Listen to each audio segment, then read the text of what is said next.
welcome. Welcome to the Chill No Man's Sky stream. We got Hidden Panda and go for here. Wanna introduce yourselves or something? What's going on, guys? Hidden Panda from the Hidden Panda Show. Or it's Panda from the Hidden Panda Show. Correction. What's going on, everybody? It's Seroka for you. You know me, NMS, S4Y, ACS. Yeah. Haha.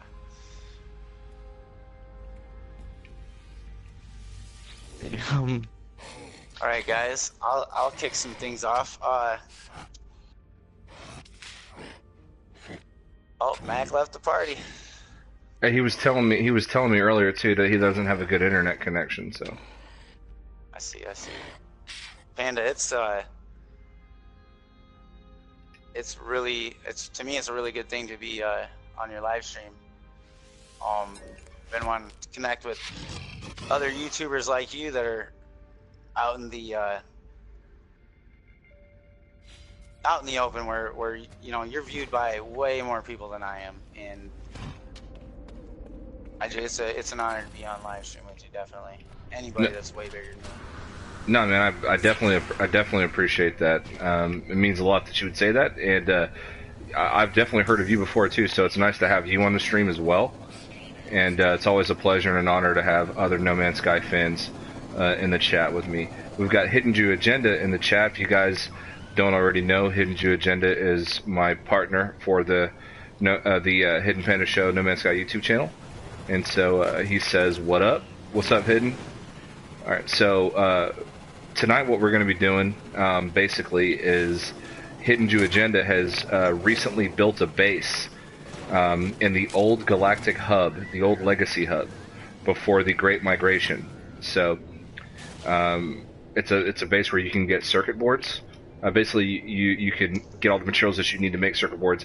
For a lot of you that don't know, sorry, I lost connection. Yep, I was just telling Seroka that.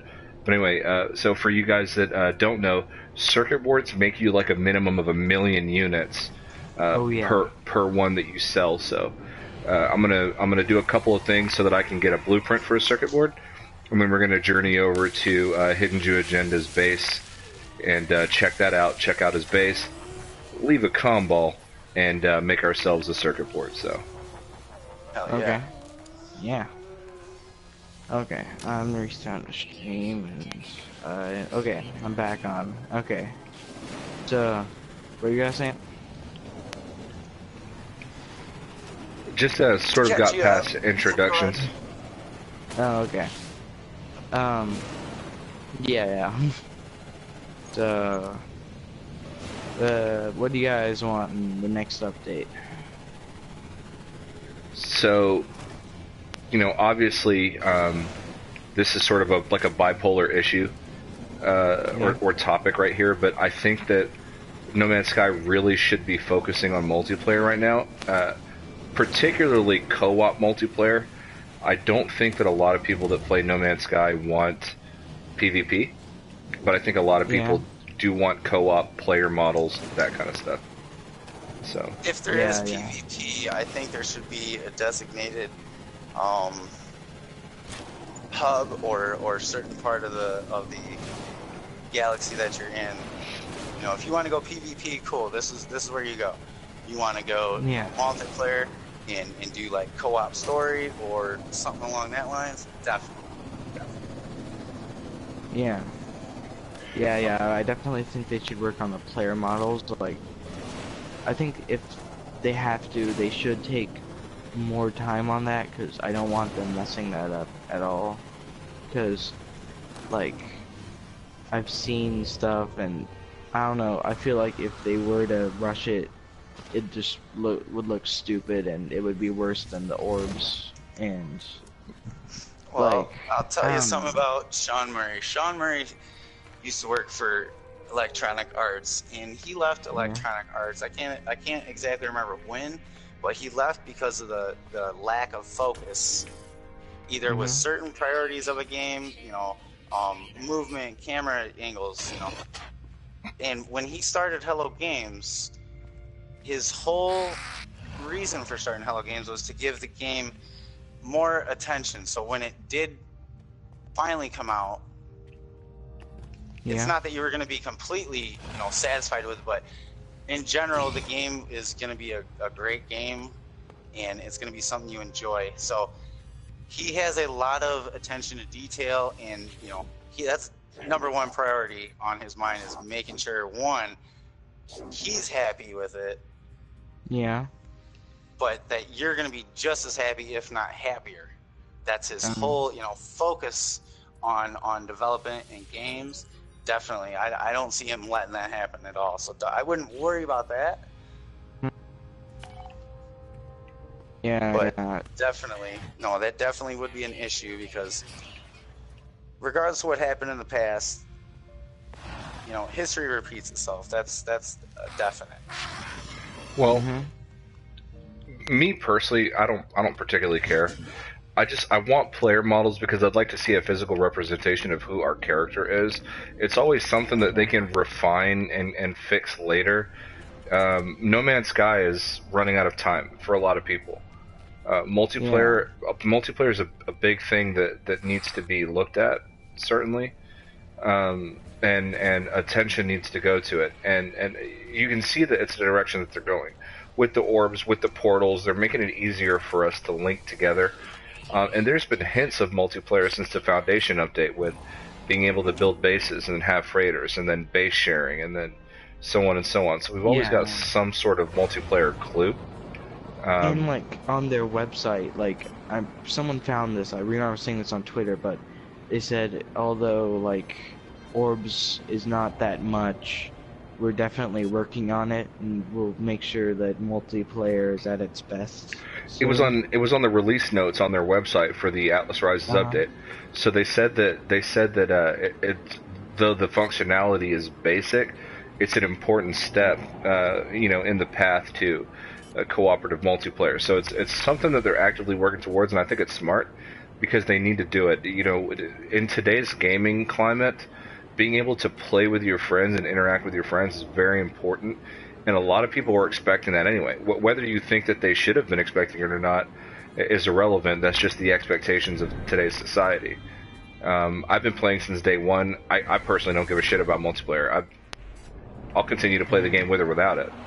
But for a lot of people, it's a big deal. So in the chat, we've got Rain First. Welcome back, Rain First. So she says hello, just dropping by, about to go to sleep. Aw, man, that's messed up.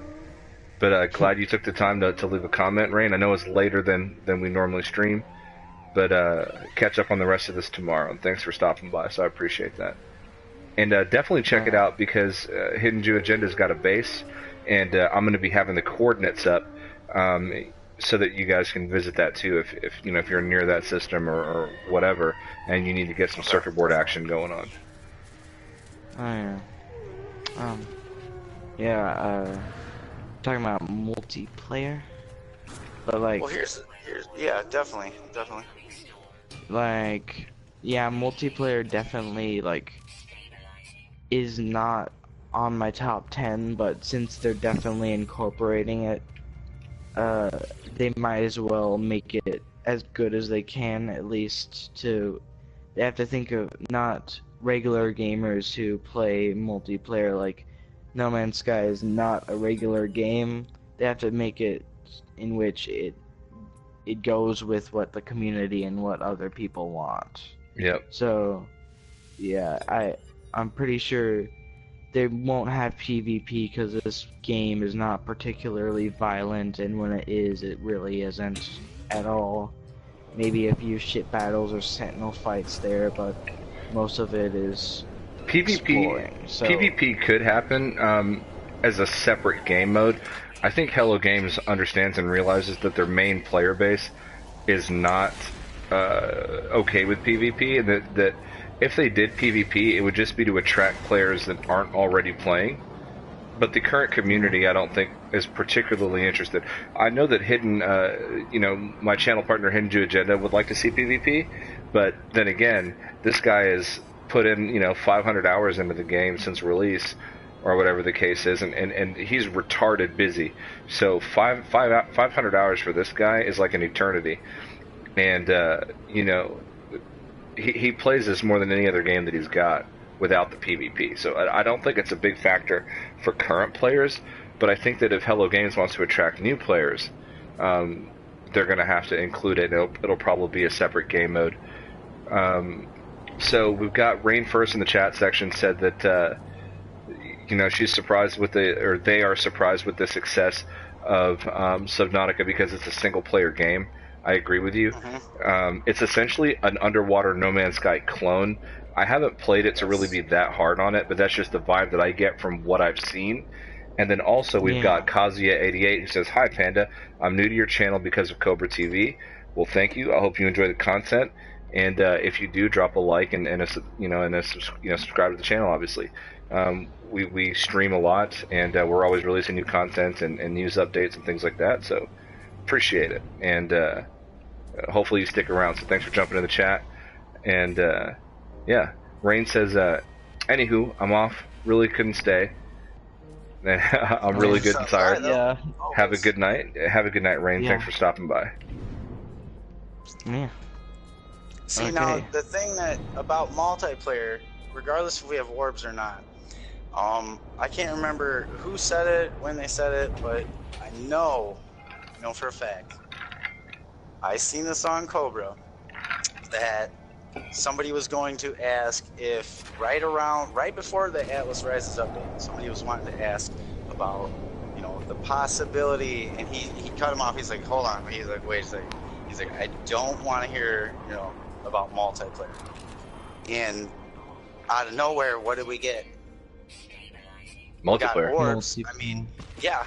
And everybody's like, don't talk about it. Don't talk about it. And it was just out of nowhere. Nobody really expected it. Nobody knew. So if they're going to go ahead and do a big step up like that, I'm kind of thinking we're definitely in for a surprise. I don't know, about this, you know, 1.4, 1.5. Nobody really knows if we're skipping, if we're not.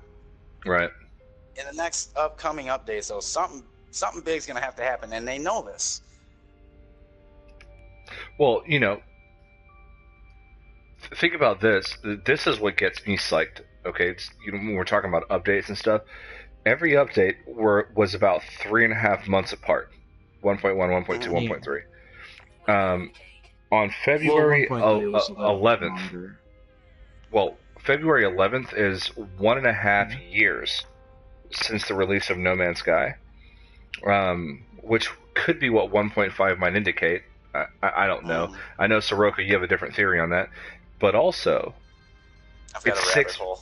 It's yeah, to say the least. It's 6 months since the last update this month, so this update has taken double the time, or more, because we don't really know when it's going to drop, right? As other updates have taken in the past. So this is going to be huge. And Kazuya says, I'm also not so into multiplayer, especially PvP. I just want more story, missions, and more technology. I play since day one. Yeah, dude, you know, I want to be able to play with my friends, so I want co-op multiplayer. I'm not that interested in PvP. I just like my friend HiddenJewAgenda, who I run this channel with. I just want to dogfight with him in space and like shoot freighters down and attack pirates. I don't want to like fly over to like Mocktown, who we've got in the chat tonight, and like blow his ass up, right? Like, I want to go on an adventure with him and maybe like, you know, go exploring and stuff. I don't really want to go against other players. So I'm kind of with you on that, Kazuya. So yeah, I mean, great comment. And he said co-op exploring and base building would be cool. No, it definitely would be. Dawson Coney, thank you. And now, have you guys noticed anything in game or NPC text boxes that more or less hint towards like possible war coming? This is like kind of obvious. Lots of talk of story. War. But like, just lately though, not like from before Atlas or I know. Yes. But like in I'm kind of I'm kind of obsessed with the player model because I want to know what it looks like. There's sketches and stuff, but when you first meet, which one's the traveler in the story mode? Um, is it Artemis? Which one is it? Well, he is a traveler. They're all just like travelers. you. Yeah. Artemis, No? Apollo. Yeah, well, one of them says, we're both travelers, yet we look nothing alike. So, like, I was taking that as, like, found this one thing on the internet where someone took those old files and put the colors to it and put it in the game of the player model. It looked horrible, but one person said no, because we'll look a lot like the travelers in the game. But I brought up the part where that story mode thing happened, where they said we look nothing alike in the game. So Rain first, don't go yet. They'll probably go with an astronaut, because everything kind of leads up to that. The helmet freezing under cold air and getting dusty in warm weather, or dusty weather, and the breathing kind of echoing through the helmet. I don't know, it just kind of all adds up to some sort of astronaut type thing. Well, we're definitely an organic creature of some kind, right, in an exosuit. Yeah. Because Polo seems to be constantly interested in the performance of our exosuit whenever you go into space anomalies. We got an interesting comment here from where is it? Rain first. So they say, my last word before I go is I just want a player model so I can take more interesting screenshots and I can better express myself in game instead of just hopping up and down. That's one of the most imagine being on a moon and you could take a screenshot of your player model standing by your ship looking out at the moon's horizon at planet rise. It'd be crazy. Oh my god. Like, not only that, Rayrod, yeah. You know, it's 2018. It's time that we are allowed to incorporate our face, you know, on our character. That would be gnarly. To sit there, like, you know, Fallout 4 had one of the worst. You know, it was good. It was good graphic, good. You know, showing you as a person's face what was there. But as far as being able to create yourself, was more or less harder said than done. I think. Sorry. No, I mean, it's something I've been wanting to see, that I've seen on like an old. No, it was an old game for like Tony Hawk, and they were raving on the game. They're like, oh, this is one of the first games you can take a picture of your face. I remember that. Put it to your player. Yeah, you know, I'm like, well, okay, well, this is one of the first, if not the first, procedurally generated games based on an algorithm. You know, it's more complex than what we are seeing and what we know. So it's I think it's about time to get, you know, once again ahead of the curve, ahead of the step, and say, you know, here you go in the next update, whether it be 1.4 or 1.5. There's got to be things for this game to stick out like it did the first time, but with actual truth-based, you know. I think that if we were to be able to maybe plaster a face onto the player model, I don't think I would like that, but one thing that I think I would enjoy maybe to add, like, I would love to personalize everything in this game, like your spaceship. You can personalize your base, which is nice, could be the way they could do that, but like maybe personalize your spaceship with the colors, or maybe different types of wings, spending your units on that kind of stuff. Maybe the front of a fighter with the back end of a hauler. Yeah, maybe a shuttle. Just make crazy ships and make it more of a personalized experience. Like, I think that would be awesome. And if they were to include player models, I think we should be able to personalize what you look like, at least. Maybe change the color of your outfit, or what kind of helmet you're wearing, or even just what kind of traveler you look like. Color tint on your visor, yes. Yeah, just maybe even making your own alien, you know, just going all out and being one of the craziest looking things you've seen in the game. Just right. That'd be so cool and interesting. So we're doing a good job because Rain First, who should have fell asleep already, hasn't, and they're still in the chat. And they say wait, where does it go? Oh, well, in every concept art, even on the box, you see the player model. They say it's Rain One says, or Rain First says, it's always the same one too, the figure with the backpack and suit or something, which looks like a hat and helmet, it seems. And I like that artwork, and I like the way that character looks, and I would love to be that character. So I sympathize with that. And then they say Kazuyu says, a personal wish for me is VR support, but more content has priority to me.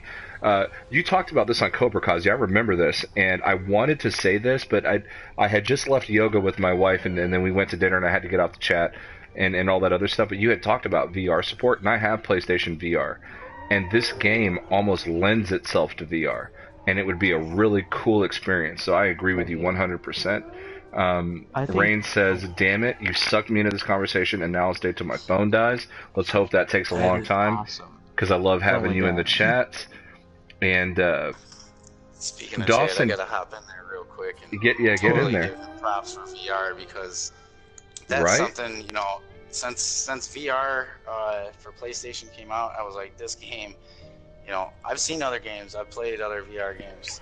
This game needs it, and it needs it now. Oh, it would be awesome. Dude, what if you could like... what if you could play this game in VR with the Farpoint gun? That would be crazy.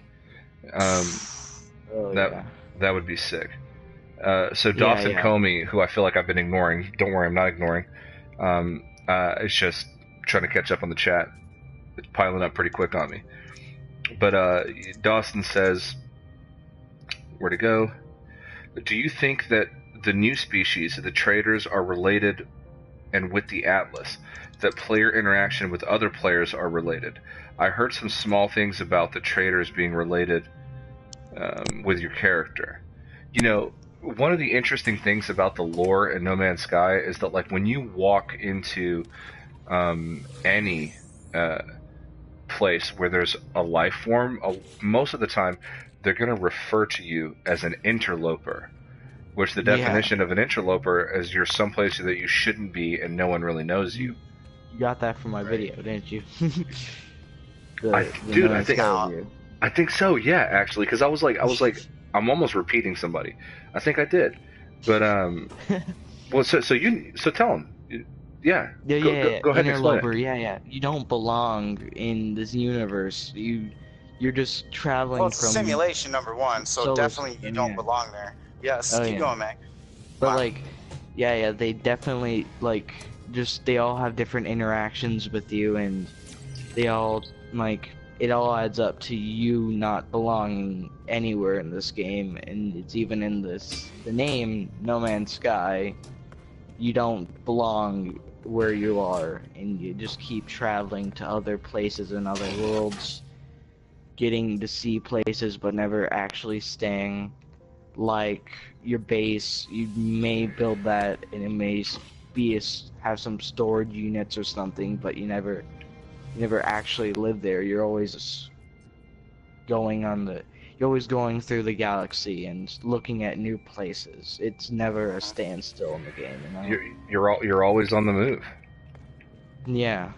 And and just kind of touching on that theory a bit, you're an interloper to everybody else, but to the other travelers, they're on the same quest as you.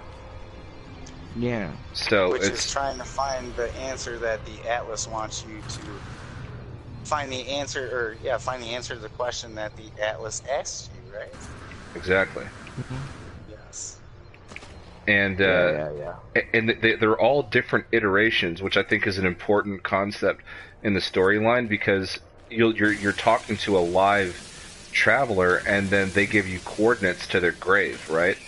And you get glyphs which help you travel to planets. So, you're talking to the person, they send you to their grave, and when you die, you leave behind the grave. You leave behind a core of data. So I think that that's an interesting part as well, is that you're reliving these instances, and when you go to abandoned buildings, you get the sense in the lore that you've been there before.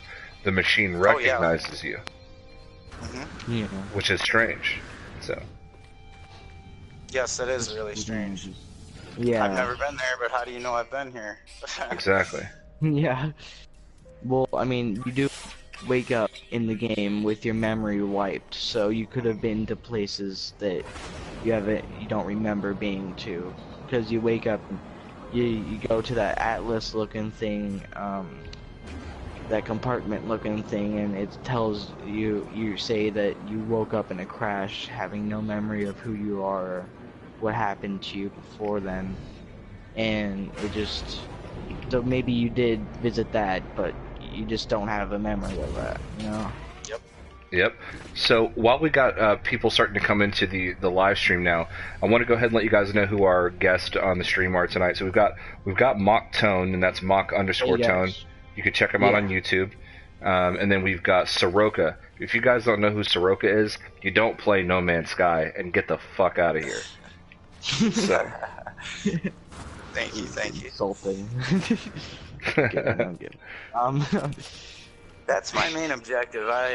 Everyone leaves. The Steve Irwin of No Man's Sky. I just fly to planet to planet, and hopefully nothing bites my arm off with an old crikey.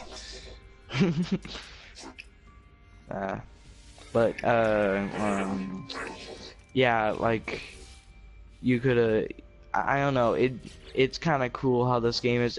One thing I never want in this game is cutscenes. Never.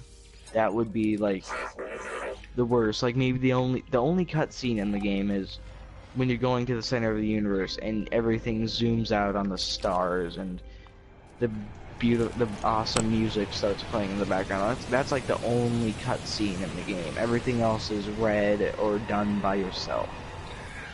I would consider that when you warp, I would consider that a cutscene, and a really fucking irritating one that they need to change. Yes. Like, what do you mean? It's just like a plate animation.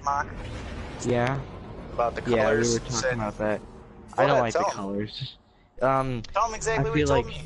I feel like when you're going through warp drive, I don't want to see all those disgusting colors blended together. I want to feel like I'm actually going from place to place. Yeah. Not like just teleporting, maybe.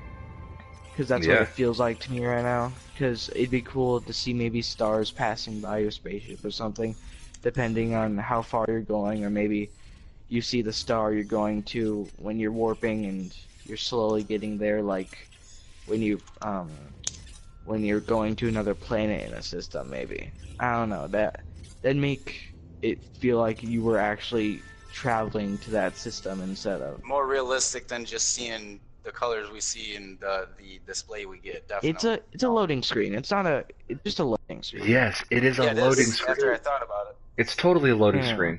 And they told us that we weren't going to get that. So, and I'm not dogging the game. I've been playing since day one. I'm a veteran, but I'm just saying, like, take it away.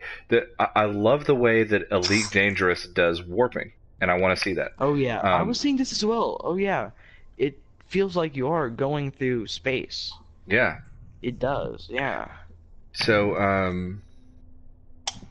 I'm going to go ahead and catch up with the chat real quick, because it's kind of, I've gotten lost on it. So it looks like Rainfirst finally says good night, so good night, Rainfirst. Dawson says, good idea, Rain. Talking about, obviously, the screenshots that you can take with the player model and all that kind of stuff. Kazuya says, with a lot of poses in photo mode, 100% agree. He says, talking about VR, we already kind of jumped into that. Hidden says, that's the Hidden Panda Show. Thank you all for joining. If you ever want to chat with us on the show, add us on PSN and join the chat. That's true. So it's PandaPoopy1 is my gamer tag, and then or HiddenJewAgenda at either one of us. We also have a PS4 community. Just search Hidden Panda Show and send us a request in there. And anytime that we go live, we're going to open up a party chat. And if you guys ever want to come in, just like we've got Seroka on here and we've got Mock Tone on here, you guys can jump in and chat with me, because I'm really fucking boring without these guys, so I need you here. So please jump in on the chat. I We got feel so appreciated. Dawson says, "Oh, I got PSN hidden." Yeah, dude. So definitely join the community, and whenever we go live, just get in here. I want to hear your ideas because the whole reason that me and Hidden do this YouTube channel is so that we get to talk to you about No Man's Sky because that's what we love. So, Right, yeah. Definitely want to know what everybody else thinks. I mean, for sure. You know, there's certain things we cover, and especially on, we all have different channels, but I want to hear somebody that, what do you have to say? You don't have a YouTube, you don't do Twitch, you're just a player. Yeah. What is your main focus? That's exactly. Yeah. Now, we've got two very special people in the chat now. So we've got Rick McPherson, who says, "Bye, Rain." And I say, hello, Rick, thank you. For you guys that don't know Rick, his PSN is Empty Rick. Benches. If he's not your friend, he should be. The guy's awesome. And then we've got No Man's Sky Fanboy. Welcome back to the chat, No Man's Sky Fanboy. And he says, or they say, also, Hello Games needs to do something with the center. There has to be a reason for us to go there. I hope that they implement a feature in the center. I agree with you. I don't have an issue with people going to the different galaxies, but I have no motivation at all to leave Euclid because 95% of you guys are there. So why am I going to leave Euclid, where all my friends are? It doesn't make any sense. Because, yeah, the cutscene at the end is cool, and I bet it does feel really accomplishing when you do get there. But I would just feel like I'm in the same place. Like, what if, you're just in the same universe without everything that was in the other one. Right. Yep. You're in the center with, it's like going from where you've already been, you're just in the center. To add to that, though, I think that's going to come later on in some updates that, past 1.4 or 1.5. That's going to be down the road, and we're going to get like a sequel that takes us back in the past. It's like, okay, you know about the war, you've read about this, the Viking, the Korvax, the Gek. Now experience it and actually get a true understanding of what really happened. I think what we're getting is a falsified story, and the whole reason I say that is because certain things fall into place, but then you take a step or two back and you're like, okay, so you're telling me that the Gek took over the Korvax, which is a sentinel being that is only there because obviously you can't just have a computer program be born, or we don't have random computer programs, at least not that I know of, unless you're Fallout 4 type of stuff. Okay, I just have the greatest idea. The robots. There's going to be a way. Hold on, Mac. There's going to be a way for all this to play in. I think. I want to believe this. But the story we're getting is, we already know the Atlas is broken. It's on a loop. Yeah. Supposedly we fixed that, but we got to wait for Waking Titan to truly wake up to see what's going on. But it's one of them drama stories that it's going this way, the whole length of the movie, and then at the last 30 minutes things just get flip-flopped and you're on your head like, what just happened? Everything that I have gone through did not hint at all that this is what was gonna happen. Or I think the Viking have actually manipulated the whole story due to they're always wanting war. They weren't satisfied. So how did the Gek and the Korvax? The Gek took over the Korvax, and where does the Viking play into this with the fourth races, or the fourth race with the other 16 travelers? Well, there's a conflict of why are they there, who started the war, and after everything was said and done, it's gonna flip us on our head. I want to believe that. I think that I just had like the greatest idea ever. If Hello Games, you're listening right now, just listen closely. Like, what if when you get to the center, so you're maybe that zooming out thing, but when you get in the center, you remember everything.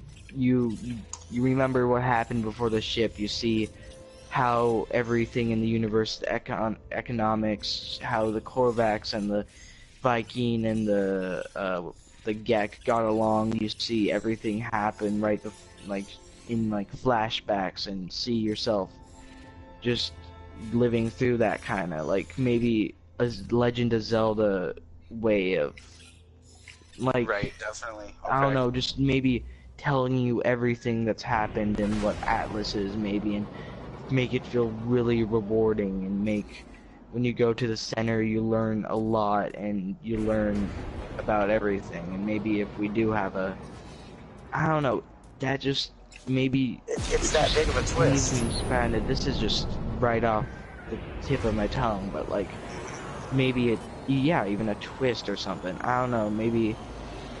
Well, because like you said, I see what I think is going on here is they want us to focus on certain parts. Most of us will, which is, well, why is the center empty? We're directed towards the center. But now, have you ever come across the NPCs that, you know, they're talking about the outer edge of the galaxy? Have you ever been to the outer edge?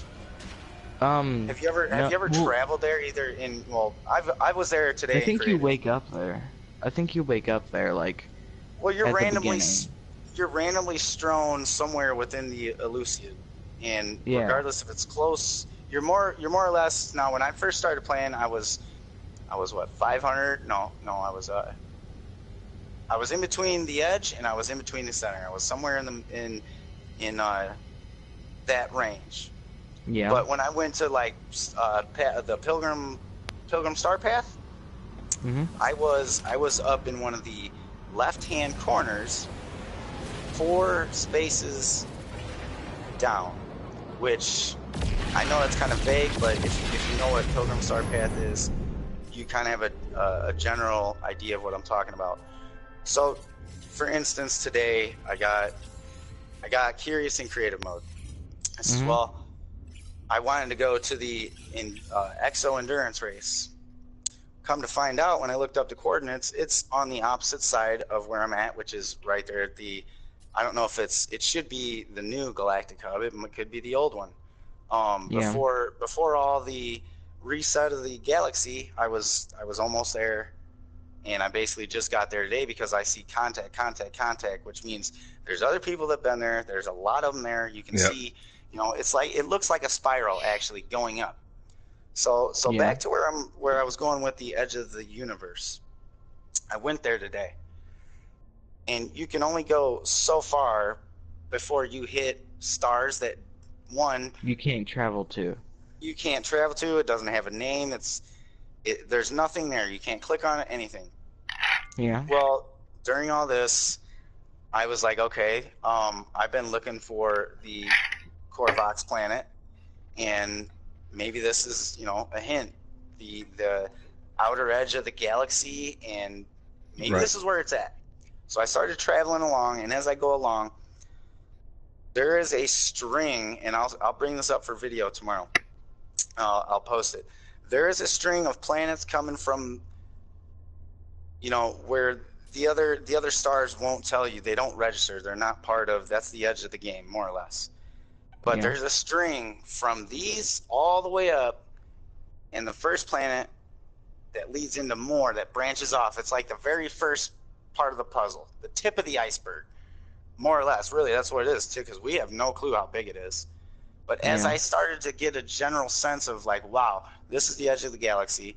Why is there was like almost 30, 40 stars in a straight line. I'm not talking one to the left, one to the right. Yeah, it's straight line. Like just like in like a sequential, almost like a literally like connect the dots straight line. Wow. Yes. Yeah. And I'm starting to look at the structure, and I'm thinking, well, maybe this is where everything started, because when I started to back away from, okay, let's see what this really is, it looked like a Christmas tree, and then the bottom of that, which led into the bigger part of the galaxy, the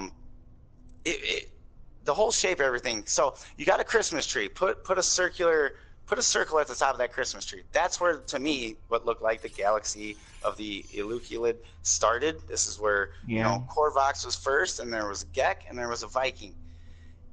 and then everything else just starts right then and there. If you're so they're leaving clues, but they're trying to distract you. They want you to go to the center. They make it part of the story mode. When you get there, they're okay. Why would you send me, on a bogus mission, on a goose chase? Yeah. While I think what they're trying to do is like they're going to Yes, Hidden, distract you. that is your star. They're trying to make you look at the edge of the universe or the galaxy. For those of us that pick that out, but most of us are going to do the story mode, which leads us to the center and has more questions than is answered. So real quick, I'm going to get caught up on the chat. All right. I just found HiddenJewAgenda's home system on the map, on the star map, because we're both in the old legacy hub. So I'm going to go ahead and warp there, and because it's a load screen.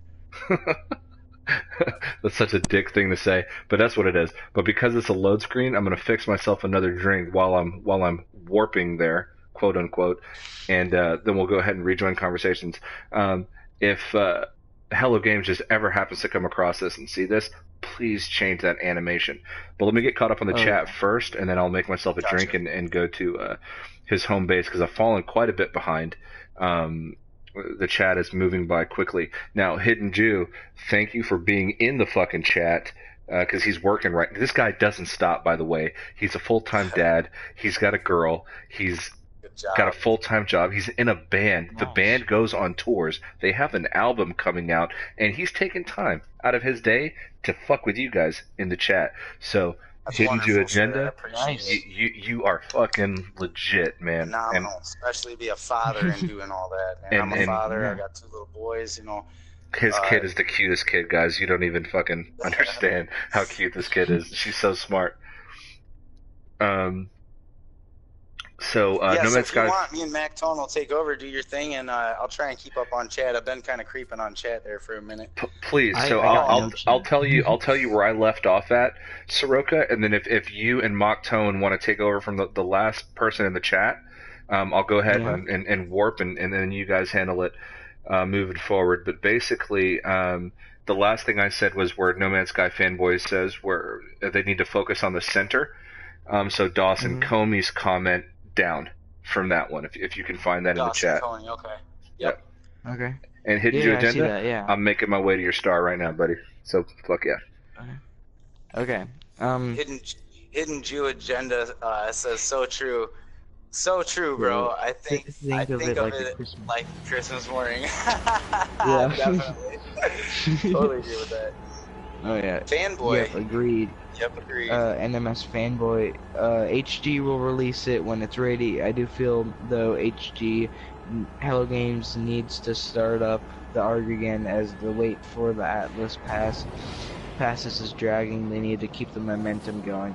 Yeah, okay, so they do. So let me expand on that. Mock, did you get a pass in the mail, or you were part of it, but you didn't get one? I sadly did not. I keep on looking in the mail. Don't worry, I'm about ready to beat up my mailman. It's always better though when there's junk mail, because then you at least get to look through something. At least you can rip it up and you don't feel as bad. Like, oh wait, maybe I did not check that, and that was my Atlas pass on the ground. Yeah, because you look, but then it's just depressing when you open up your mailbox and there's just. Oh yeah, without a doubt, you're there. Like bills. It's not yeah. I mean, I don't know if the whole bill thing yet. Someday you will, but I'd like to have something in there other than bills and. I get nervous when I have to go to the mailbox, guys. I suffer from fucking mailbox PTSD. When you hit 30, it's like crossing fucking enemy lines. Getting to that mailbox. Oh god. It's like you got rent, you got electricity, cable, internet, fucking, I mean, you name it. Food. All I want now you got something. Now you got something to want though. So now you'll be happy to look through that. NMS Fanboy said, I didn't get an Atlas pass as of yet. I did sign up for one, but I guess it's down to being selected. Yeah, it is. That is. And that was all on a time first come, first served basis. That's like, you know, I was very active on Discord, and the people that I was active with, we were there. We, you know, there was times where they were relying on me. There was times where we were relying on one other person, or, you know, we all kind of had our own role to play. But yeah, at the end of the day, regardless if you get an Atlas Pass or not, you are one of so few people that can say, you know, yeah, it was hurt my brain. You know, at the end of the day, I had a headache. Ran out of ibuprofen because, you know, it was a struggle, but there's memories that you have, like, man, you know, time me and so couldn't figure it out, and then Johnny Two-Tone walks in and was like, oh, you guys are over, it's this simple, and you were like, oh, you know, it's like, man, we didn't know Johnny was that smart, and it was like, me neither, you know, but showed us that day. I mean, it's things like that, really like, showed us up. Off the wall, just things you can't get from different games, that there's things you can't get from different games that you get from this, vice versa. It was the immersement in the community. That's what drew me to this game even more. Yep. The community is what keeps this game alive. It's the best, honestly. Like, it's like one of the best communities, honestly. When I joined like Twitter and I was following a bunch of No Man's Sky people, I never thought I would like be this involved, but oh my god, Jesus. The theme song for our community is the Beatles, All You Need Is Love, because that's all that's ever shown. Oh yeah. I mean, especially on Twitter. Whether you're on Twitter, like, I feel like I've been plugging this a lot lately. I've been part of the community for a long time, in this particular community for a while, so I don't want anybody to think I'm plugging. It's just that recently I've gotten more involved. But the No Man's Sky Amino community, the Amino Hub, the Galactic Consortium, No Man's Sky Cafe, Project 42, AGT, all that stuff that's out there, guys, the community is so welcoming, so warm, so accepting of everybody and their ideas and their contribution. And for you guys that come across this video, that watch this, that play No Man's Sky, you're not part of a community, become part of a community, man. It's like, I go tell stories and blog and share my screenshots on No Man's Sky Amino, and there's contests, there's multiplayer events, exocraft races, space races. I mean, people are organizing things like, dude, we've had multiplayer. No Man's Sky didn't know, Hello Games didn't know we had multiplayer, but shit, we've had it. The community has created it. So, you know, how far along did we get on the chat, guys? When I went to go make my drink. I still don't understand. NMS Fanboy. Yeah, Fanboy said, I still don't understand why we don't have lava planets. Yet in the game, HG have selected cold, hot, tox, rad, radiation, and dead planets. Then they should put in lava planets as they exist in the real universe. That would be. So that's basically, the whole reason why they haven't done it yet is because, one, you can only put so much into a game at one point before it gets too saturated and too hyped up to where people just, I could care less if it has this or that now. I mean, it just, my first experience was off-putting, and, you know, but the longer you come, you have a time frame, you know, this is what we're going to do, then we're going to do this. I mean, that's going to build to a further down the line experience, which is more than likely going to keep people playing the game. I think that's what they're going for, if they even add that type of biome.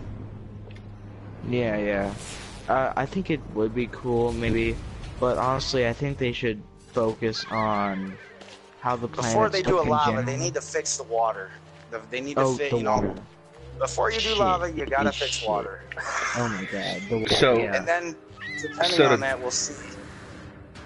Well, what I was going to say is to touch on the water thing real quick is I watched the GDC conference with Shaun Murray and Ines McKenna, who's a programmer at Hello Games.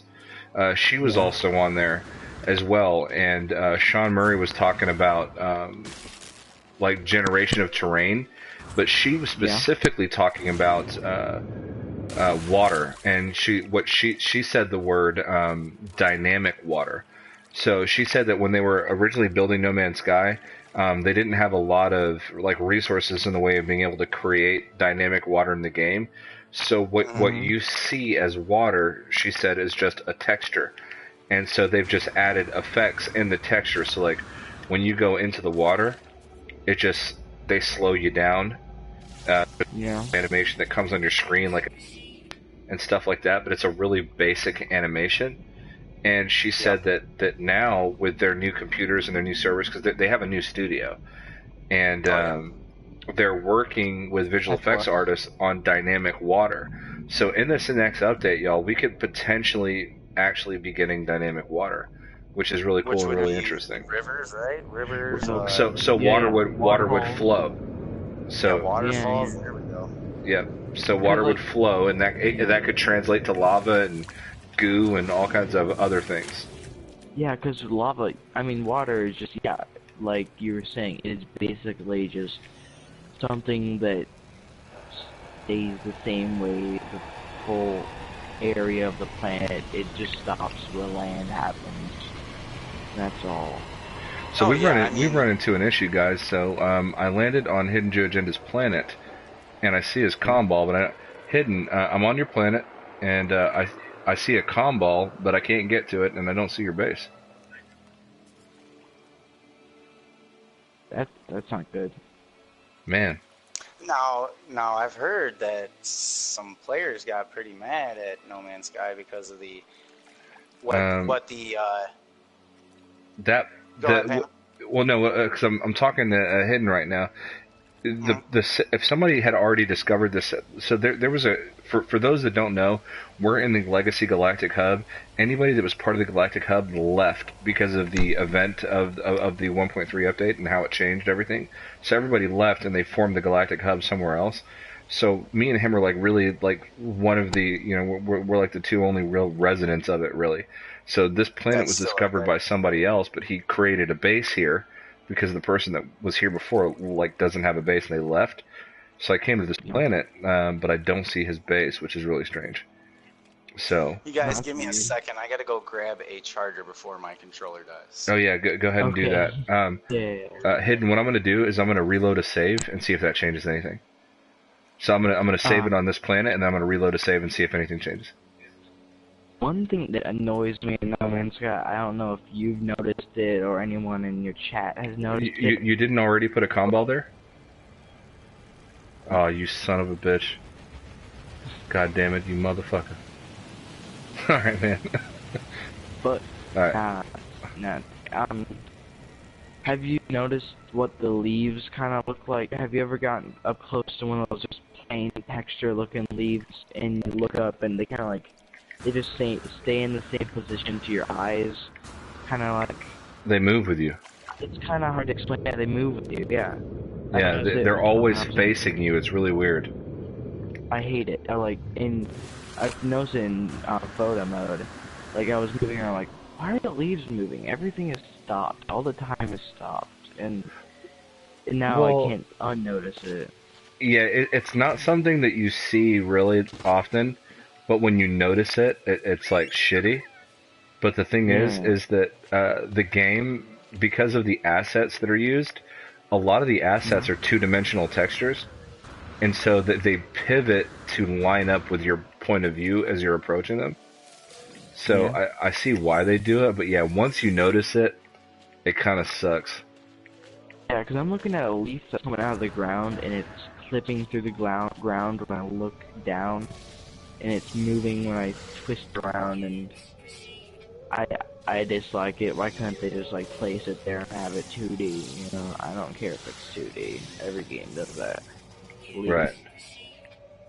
But it's hard to unnotice. I have very little flaws with No Man's Sky.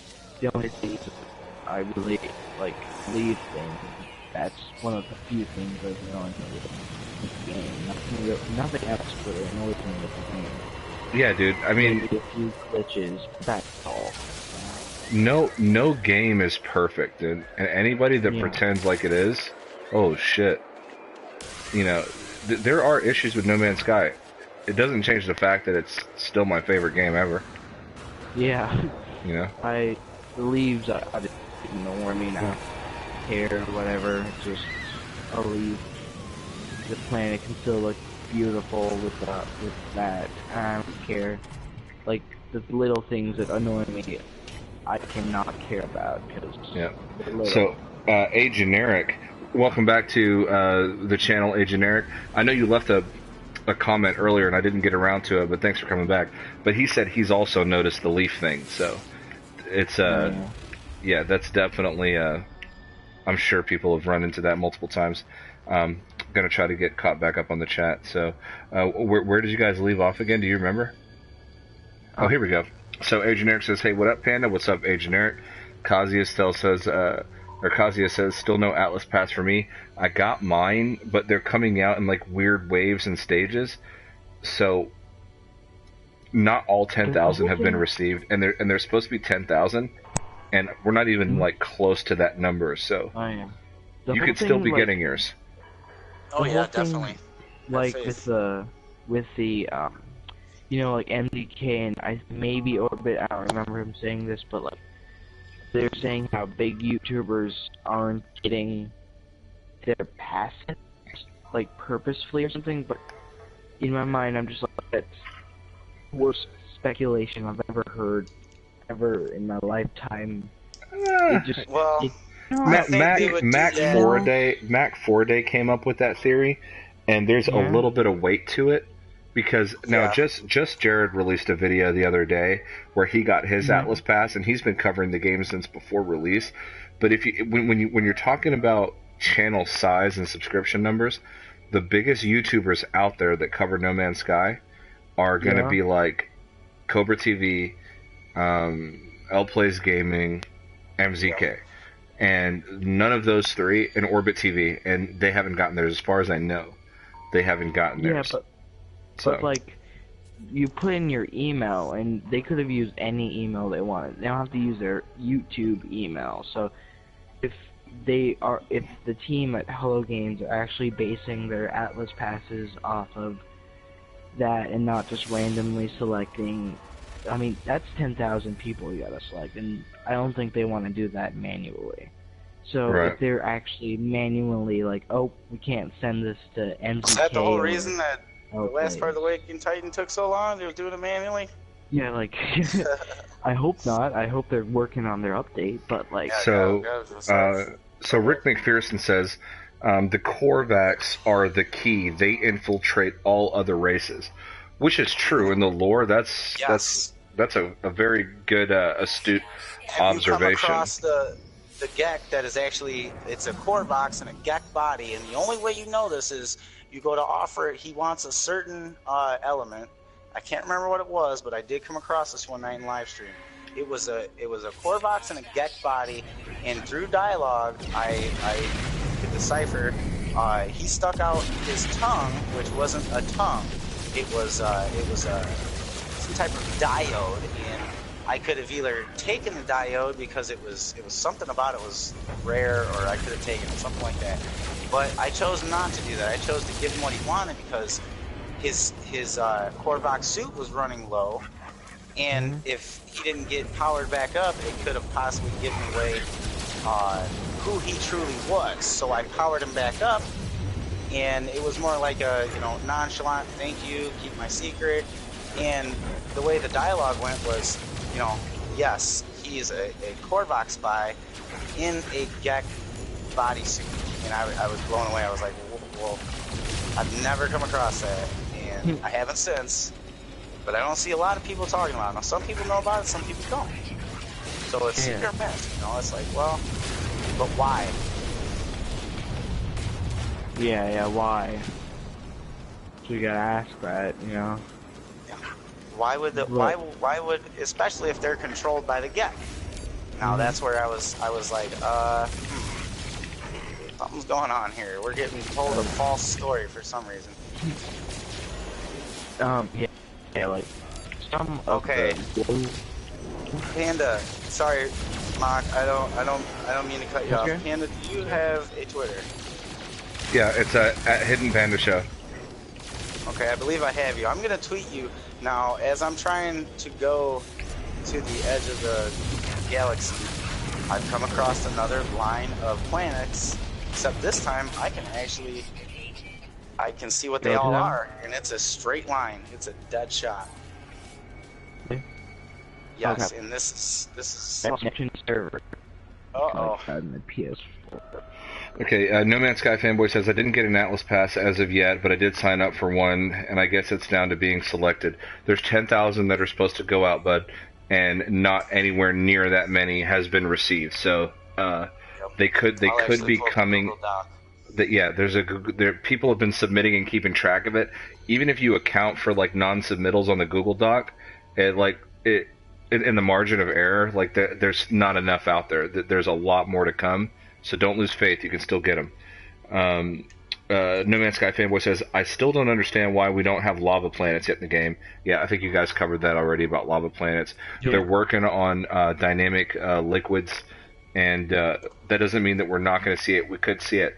I would like to see weather anomalies. Like, I would like to see tornadoes, lightning strikes that actually hit the ground, volcanoes. I want to see earthquakes. I want to see stuff like that. Sort of planned catastrophic events, tsunamis, even asteroids, like maybe off in the distance, like just hitting the ground on planets that are just volatile, whatever. Right. And Kazuya agrees. He said, "Great idea, No Man's Sky fanboy." Joel Taylor says, "Why is Hidden's base not showing up?" Good fucking question. I'm not real happy about that because he built it. Like, he's been working on it for the last couple of days. It's there. He sent me pictures of it. I don't know why it's not showing up. And I confirmed with him that he does have base sharing on. He said that he was going to put a comm ball at his base, and so the comm ball that I just flew to is not his comm ball. He actually forgot to build one. So now I don't have any estimation as to where it actually is, and it's not coming up on my scanner. So. Just another day in the life of a panda bear. Yeah, about that. Where did your name come from? Like, why is your name Hidden Panda? You actually want to know? Yeah. So. Let me take a shot in the dark first. Go for it. Your favorite animal is a penguin, but instead of looking like you didn't want to be looked at like, I like penguins, but I don't want nobody to say anything, I'm going to go with panda because they're the same color. No. So, all right. Sort of on the right track. So one of my favorite animals ever, and one of the animals I connect the most to, is a panda bear. Because I'm, for those of you that can see me in the camera there, I'm not a small man. I'm a tall, big man. I'm over 260 pounds. I'm over 6 foot tall. I'm a big guy, and ethnically, I'm half black, half white, like pandas. So I'm just a big, cuddly, half black, half white guy, and I just connect with the panda, and that's really all it is. So yeah, cool. I'm gonna tweet you this. I'm basically a big Drake. A Drake plus size. Plus size Drake, big and tall. Yeah. I don't know while we're on the topic, sometimes people don't really know what my name is. Mock Tone. I don't know if you guys care or not, but yeah, I actually do.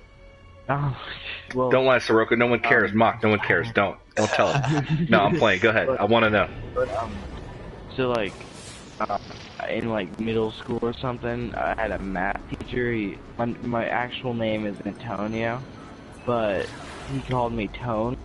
I thought that's like the coolest nickname ever. So, but then I don't know. I like watching the show Flash, and they kind of use the speed Mach a lot, Mach 1, Mach 2 or something. So I just decided to put that before Tone. And I don't know. It's kind of it clicked for you. It sounds good. If I do become like a big YouTuber or something, that's what I want to be called out in this. The thing you have to think about, if you're a big YouTuber, do you want to be called out with that name in a grocery store or something, you know? But by the way, guys, if you go to Mock Tone's YouTube right now, just search Mock_Tone. He's got a really great review video on No Man's Sky and what he feels about it. and why he likes it. And he's got this badass fucking space helmet that he like opens up like David Bowie. And I really wishes he had it. That's deep in, you can order it on Amazon. You just gotta make a few adjustments. Oh, we're set then. We're all three gonna get one. I want this helmet, like real talk. It reminds me of the fucking the guy that's sitting in that Tesla like around Earth. Yes. Oh yeah. That's perfect. It's pretty awesome. I love DIY, so I just took that helmet out.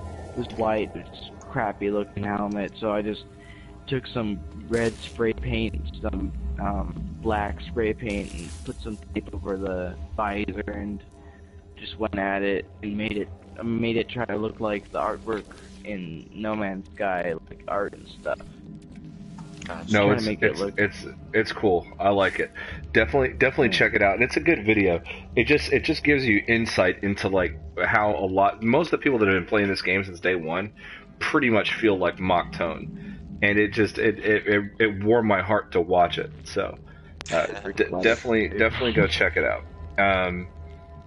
And just in an attempt to stay up with the chat here, which I'm completely fucking failing at. Oh, you're all right.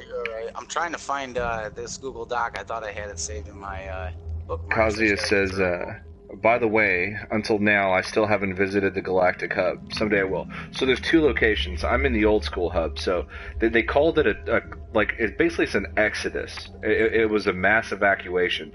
So the Galactic Hub formed in the area that I now am in, which looks a lot like a Christmas tree. I don't know if you guys saw that when I was sort of zoomed out on the map, but it was like a tree. So it's wide at the bottom, narrows up to the top of the tree essentially. And I live toward the top of the tree in Andy Krychek's old system called Todoriki, and Hidden lives toward the bottom on the left-hand side if you're looking at it east facing. But that was one of the original hub communities. And after 1.3 updated and did a system reset of the entire galaxy and everything changed, they all got up and found new locations. And then that's when I came in, squatters' rights, and decided to take base in Andy Krychek's system in the Legacy Hub, which virtually no one else lives at besides me and Hidden and maybe a few scragglers. So we're going to be making our way to the Amino Hub fairly soon. So if you guys haven't been able to check that out, definitely go to the Galactic Hub and just check out the different... Seroka, you probably got pretty good advice on this. But there's different hubs for different kinds of players. And the Amino Hub is really focused on like role-playing. So they tell a lot of stories. There's a lot of blogging. There's, they invent characters and share comics and stuff like that. And matter of fact, Mock Tone, creative when it comes to storytelling. Yes. Super creative, and they do contests and races and stuff like that. And myself and Mock Tone is part of the Amino Hub community. And there's the Galactic Hub and the Alliance of Galactic Travelers. And there's a new project starting with the Amino Hub that is essentially the United Nations of No Man's Sky. I'm not really going to get into it right now, but it's really cool. So experiment with the different hubs, see what you like. If you like creating your own stories within No Man's Sky, then the No Man's Sky Amino Hub is where you need to be, because there's just a lot of support there for that. But either hub is good, Yeah, the thing I have to say about this is, has this ever happened in any other game? Like, all the hubs, all the communities, all the people coming together and accomplishing something. Not really. I can't think of anything. No. Not to this level of creativity and cooperation. Yeah. I mean, it's the most creative gaming community I've ever seen. Yeah, exactly. This No Man's Sky is like, it's kind of like an outlet for people to show their creativity, and this hasn't happened with other games. Not like this. Not on a scale like this. Definitely not. Definitely not. No, it's definitely whatever Hello Games have done, they've definitely made something just spectacular. I don't know. Oh, yeah. It's hard to explain, but Jesus, all the communities and. Well, see, they started something great. Now, what they need to realize, I don't know if Shaun Murray peeps in on us. I don't know if they're watching. Okay, you laid the foundation. You know, that's why I named it Atlas Citizens Found, because we are the foundation. It's PC and PlayStation 4, and you know, we can't necessarily come together from one system to another, but it's up to us to, one, play it, tell them what we like, tell them what we don't like. It's up to them to listen and say, okay, you like this, you don't like this. Okay, I like this idea that you like. Now, where can I expand not only content, involvement, you know, there's so many ways they can improve this game, and it's not about taking the right path. It's about what is going to pull you into this game even more. You know, besides, you know, we can go to a trade terminal and trade, but now, like I heard somebody say on another live stream, when is it going to be, you know, I want to trade with Panda in Mocktown, and you guys, you know, Panda's got 50 iron, I don't, but he needs this 30 plutonium I need, you know. So where can we work on this? You know, maybe Mock, you're looking for a theta drive, and I've got you know, a sigma or, you know, some type of weapon. It's like, okay, well, you know, let's trade up. That part definitely. One of the things that I brought up in a stream, maybe more than one time actually, was being able to trade between players. But check this out, you've got people out there, dude, like Martin Boyd, who builds like the most incredible bases, and there's a lot of people, dude, that are building these really sick bases, and Ray Reynolds, you know, just building these awesome bases. Boondock Gaming had a stream going on Twitch a little while ago. It still might be going. He does this like Friday Edgecast thing that's pretty cool on Twitch. But he was streaming. It was awesome. He was streaming at a base that was really cool. And there are people who, what they like to do in No Man's Sky is just build bases. Hello Games needs to implement a system where they can create these bases and then upload them to a catalog online for other players who don't really like to build bases but need a base to just buy. You could buy the blueprint for that base, and then now you have that base. And the units that you spend on that blueprint goes to the player that created that base, and it can be archived in their server somehow or something like that. I just think it's a way to reward the players that don't necessarily focus on grinding but focus on building. Let's reward that. I think that, like, in the context of building your own house and stuff, I think there should be a way that you could maybe, like, in the different galactic hubs, maybe make it doesn't have to be too big, but maybe like a town with all your friends or something. You know, maybe some sort of galactic town or something. Me and Hidden were talking about that today.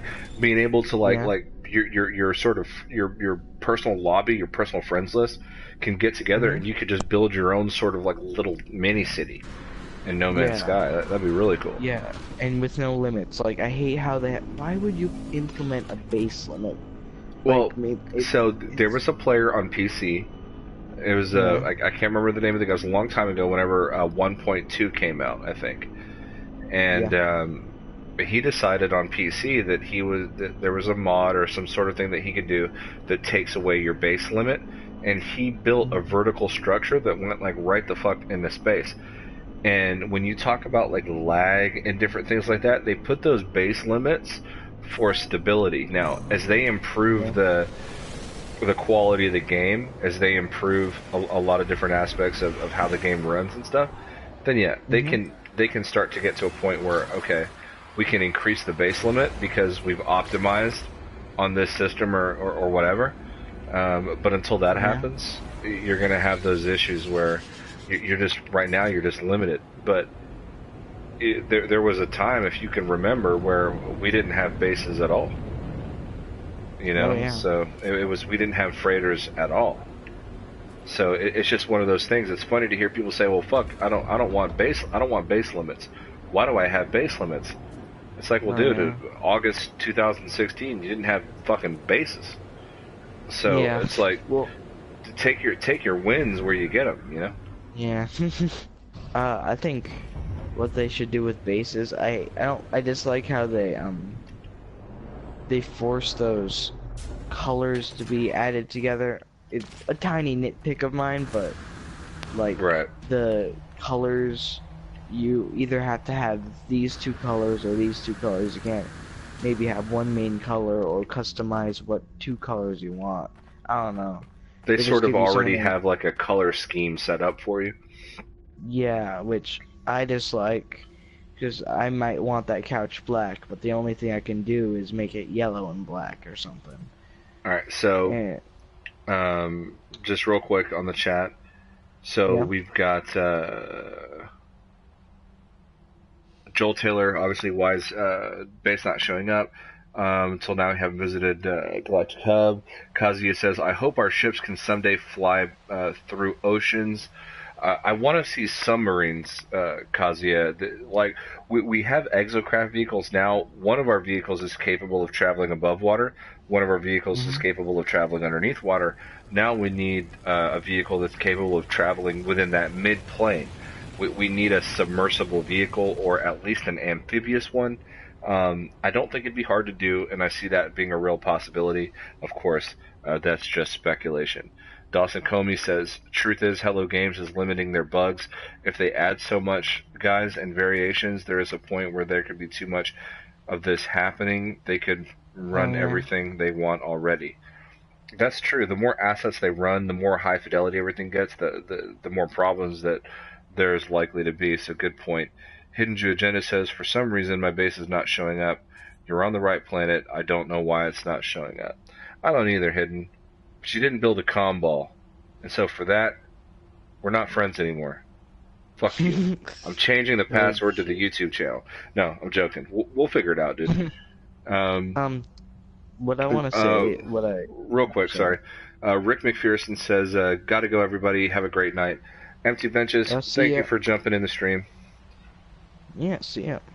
No Man's Sky Fanboy says, they implemented the exotic planets, though. I get that they relate to lore, but in Bo Lamb's art, there's clear evidence of art designed for lava planets with lava spewing out of these mini volcanoes. Yeah, there are, dude, have you been to one of those planets where they have like selenium and they have those spires sticking out of the ground and there's like moving liquid inside the rock? Yeah. You've seen that, right? Can that just fucking come out of the rock? Like, can that just become lava? Yeah. I don't see that being hard. Make it lava. It's halfway there. Oh yeah. Are you done with the chat? Or you got more? Nope. Still got more. This thing is okay. It is. We got 126 comments, so just a little bit to catch up on. Where are we at?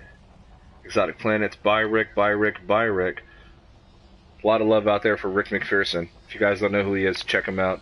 And that goes for everybody that's in the chat, that's watching the video, whatever the case is. Rick McPherson is a fucking day one player, and he knows his shit. So check him out. He's awesome, and he's really in the community as well, just like Seroka and Mock Tone. So definitely check all the three of these guys out. Mock_tone. Mock_tone, to be specific. Yeah, MACH_TONE. There you go. And HiddenJewAgenda says, see ya, Rick. A Generic says, I've seen that before. The leaves are strange. So that's going way back in the conversation there. No Man's Sky Fanboy says, gotta go, everyone. Work calls. Have a good day. Take it easy. Thanks for jumping in. Always glad to see, return viewers, so appreciate that. Hidden Jew says, see ya, NMS Fanboy, thanks for joining. Justin Tyler says, not a fucking thing, because Hidden Jew Agenda deleted it, and I know it was for a good reason. Hidden, was he trolling? Ooh.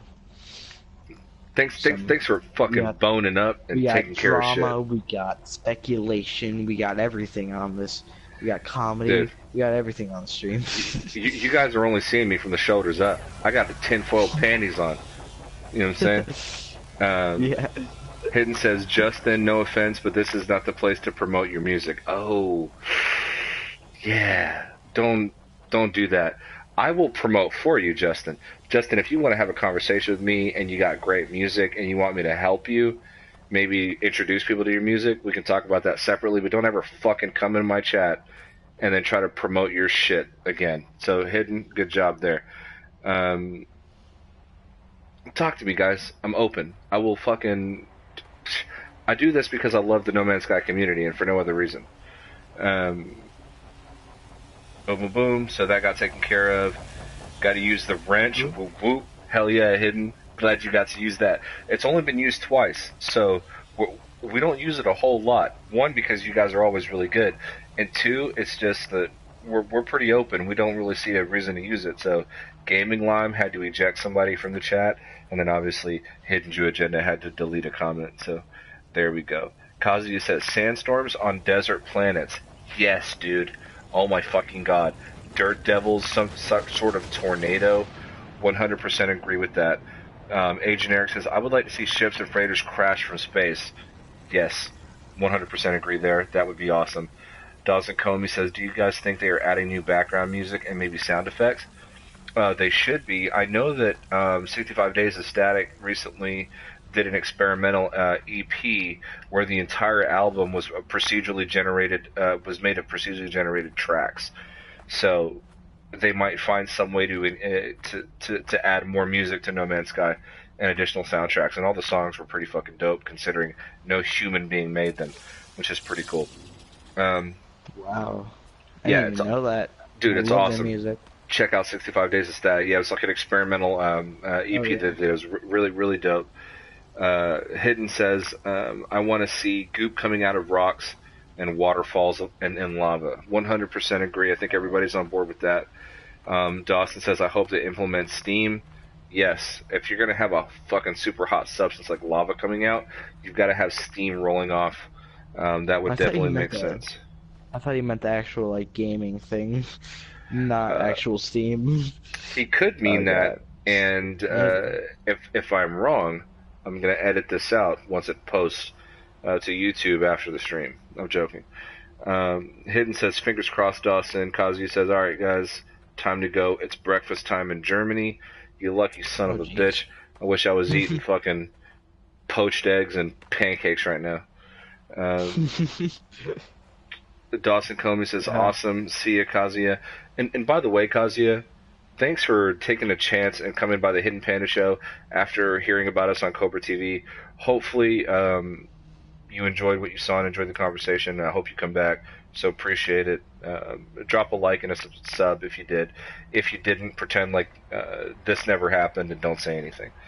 And brutally honest. Hidden says, yes, he was trolling. Kazuya says, oh, one last thing. Maybe you guys want to check out my English No Man's Sky video.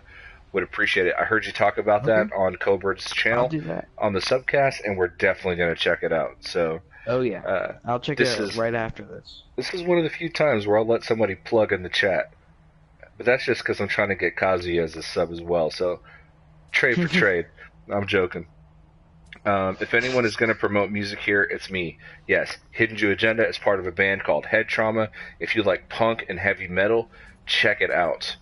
Just fucking YouTube them. Just type in Head Trauma Typo, which is short for Take Your Panties Off, and they got another song called Flatline, which is real heavy duty, and so it's really cool. They're working on a new album. They've got a music video out, so it's not some bullshit band. They're the real deal. They tour with a lot of different bands. Why don't you go ahead and tell them who you've toured with, Hidden? But they've toured with they've opened for Insane Clown Posse and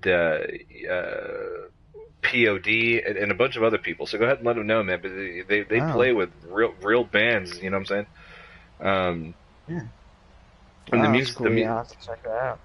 It's awesome. He's on iTunes. He's on iTunes, Google Play Music, and Spotify. Absolutely, yeah. He's everywhere. Cool. It's really good. You should check it out. And yeah. So chat's caught up, guys. Thank you for fucking letting me do that. One thing. I make it a point. Sorry, Mock Tone. I make it a point that as long as I'm at the size that I'm at, obviously, if you're like Cobra TV and you've got an audience that large, you're not going to get to everybody's comments. But as long as I'm able to, I will always try to get to people's comments. So, thank you everybody for bearing with me on that. Here we go. So HiddenJewAgenda he said he's open for POD, Ritz, Twisted, Hawthorne Heights, and he's probably got more coming. But go ahead, Mocktown. What were you gonna say?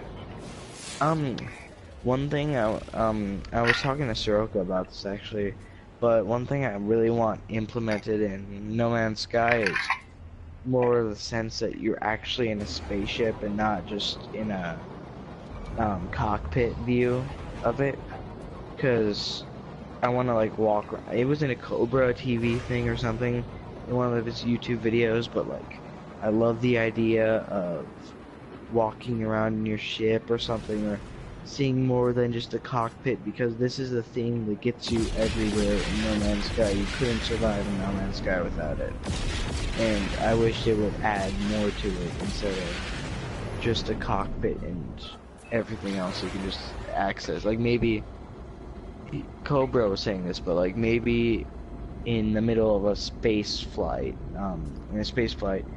your ship has a malfunction and you have to get out in space and fix it up somehow. Maybe a puzzle or something, like fixing a transmission tower. That would be really cool.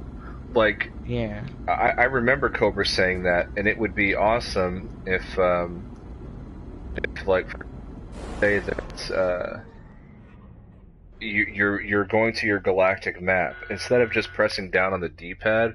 What if when you're free from danger, all you have to do is just exit your seat, walk towards the nav system on your ship, and then by interacting with that opens up the coordinates, you highlight your route, and then it exits back into the ship, and then you walk back to your, or whatever, just anything that allows you to warp without that stupid animation that doesn't break your immersion. That would be awesome. Yeah, or like when you are warping or something, you can get out of your seat and maybe go in the back of your ship if you're in a hauler or something, because fighters and explorers, you can't really walk around in, they're too little. But if you have a hauler or a shuttle, maybe you can get out of your seat and walk around and maybe fix up some stuff, fix yourself a cup of tea or something, and like just kind of not be bored the full time you're waiting to get to that planet.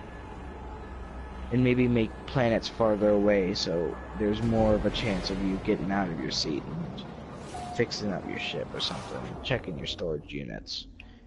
Who knows? I don't know.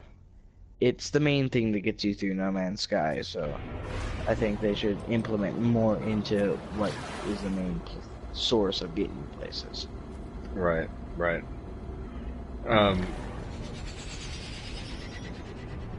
So is Seroka, you still there? Quiet. I don't think he's here. I've been talking to you guys this whole time, and my mic has been switched off. Oh, sorry.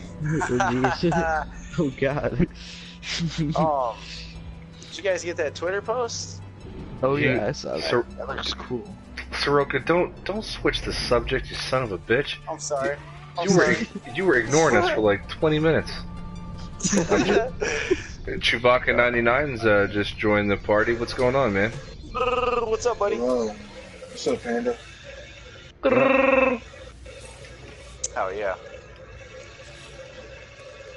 Not much, dude. You doing alright? I'm doing good. Hell yeah. I'm hearing a lot of background noise there. You taking a piss? Oh, my bad. There we go. I wasn't sure what that was. You checked that Twitter yet? Yeah, I'm looking at it right now. Running in the background. I mean, it's kind of blurry because it's from a 46 to a little smartphone, but the one I found earlier, this one. I mean, I find them all at the edge. So it's like a marker. I don't know. That's insane. They're just in a totally straight line. So when I went to go travel there, I accidentally hit square, and this is about the 5th time today that I've had to look for this again. Now, I haven't found the same one like I found the first one, and I found so on and so forth. You can't really see that. I was trying to show it on the camera, but... They're all different. I mean, but they're all at the edge. I've never seen them anywhere else. This is why I think, the first planet that I see at this 5th or 6th one I found, it's Corvox. It's not an M planet, but I mean, it just goes to show you. the first thing that starts the galaxy is Corvox. But how can you know, it's what they are is a smart computer that somehow was like, we need a body. More or less, that's the lore behind it. You know, so everything comes into play from that. For me, that point right there. What do you think about this, Seroka? When you go to the Waking Titan website, and unless something's changed and I just don't know about it, you can type in who is Traveler, who is Atlas. You could type in who is Nada, who is Polo. You can type in who is Viking, who is Corvax. Type in what is Loop 17 and you get an answer. And I looked on Game Detectives and I looked on Reddit, and what does shout it out say? to Colt because you know what, let me go there real quick. It's been a while. I think it says status already activated, which I found that post. Now I thought this was a troll on the eTard messing with everybody. So I went and investigated, because I get pretty pissed when you try to claim something that one ain't true, or you know, there's a lot before me and there was a lot after me, but I hold a certain spot. So being me, I had to go check. It worked. There was kind of a little bit of a Twitter war back and forth, you know, jokingly.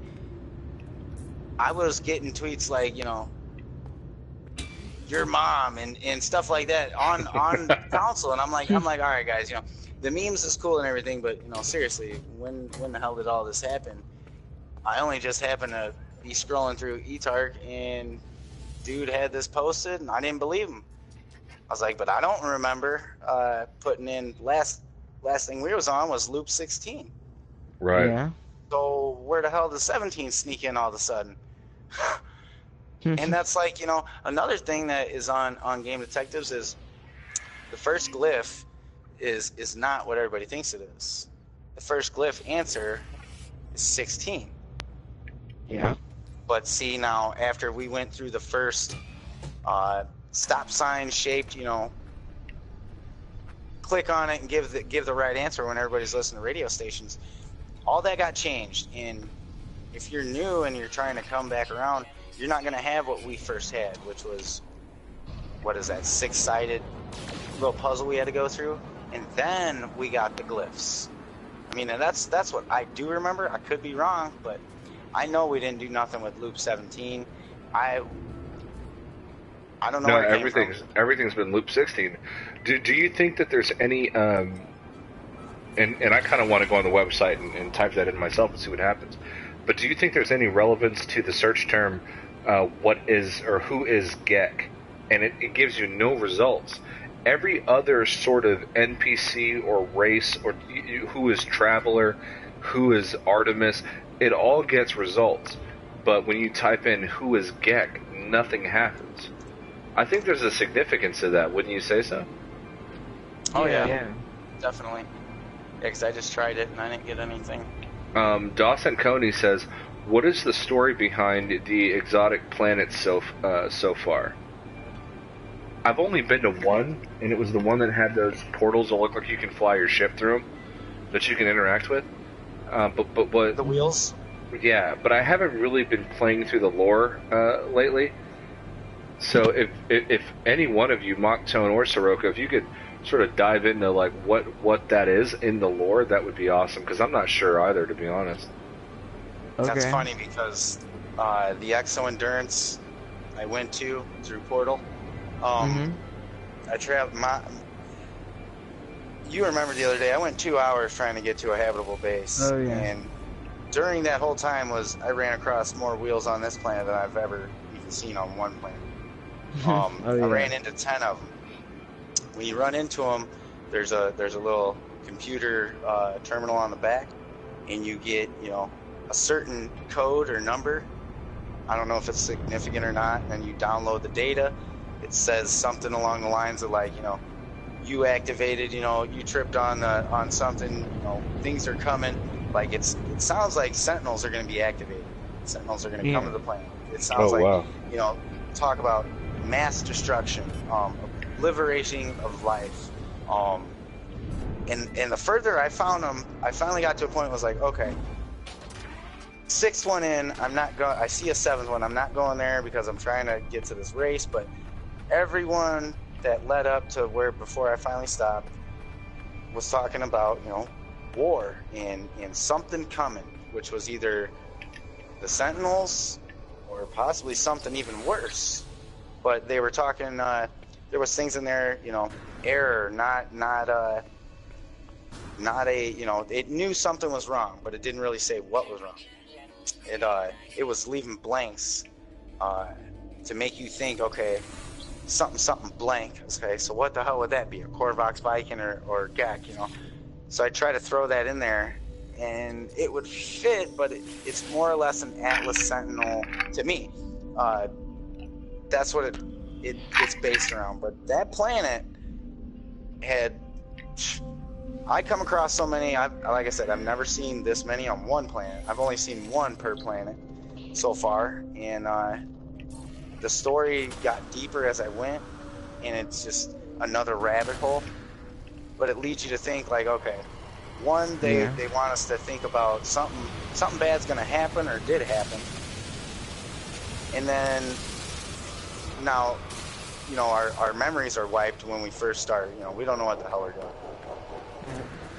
So what do we know that, one, our memories got wiped, and why would these big old, you know, spinning wheels that have a terminal talk about errors and it's just a little bit of a range of, you know, shit to really make you confuse the hell out of you, more or less.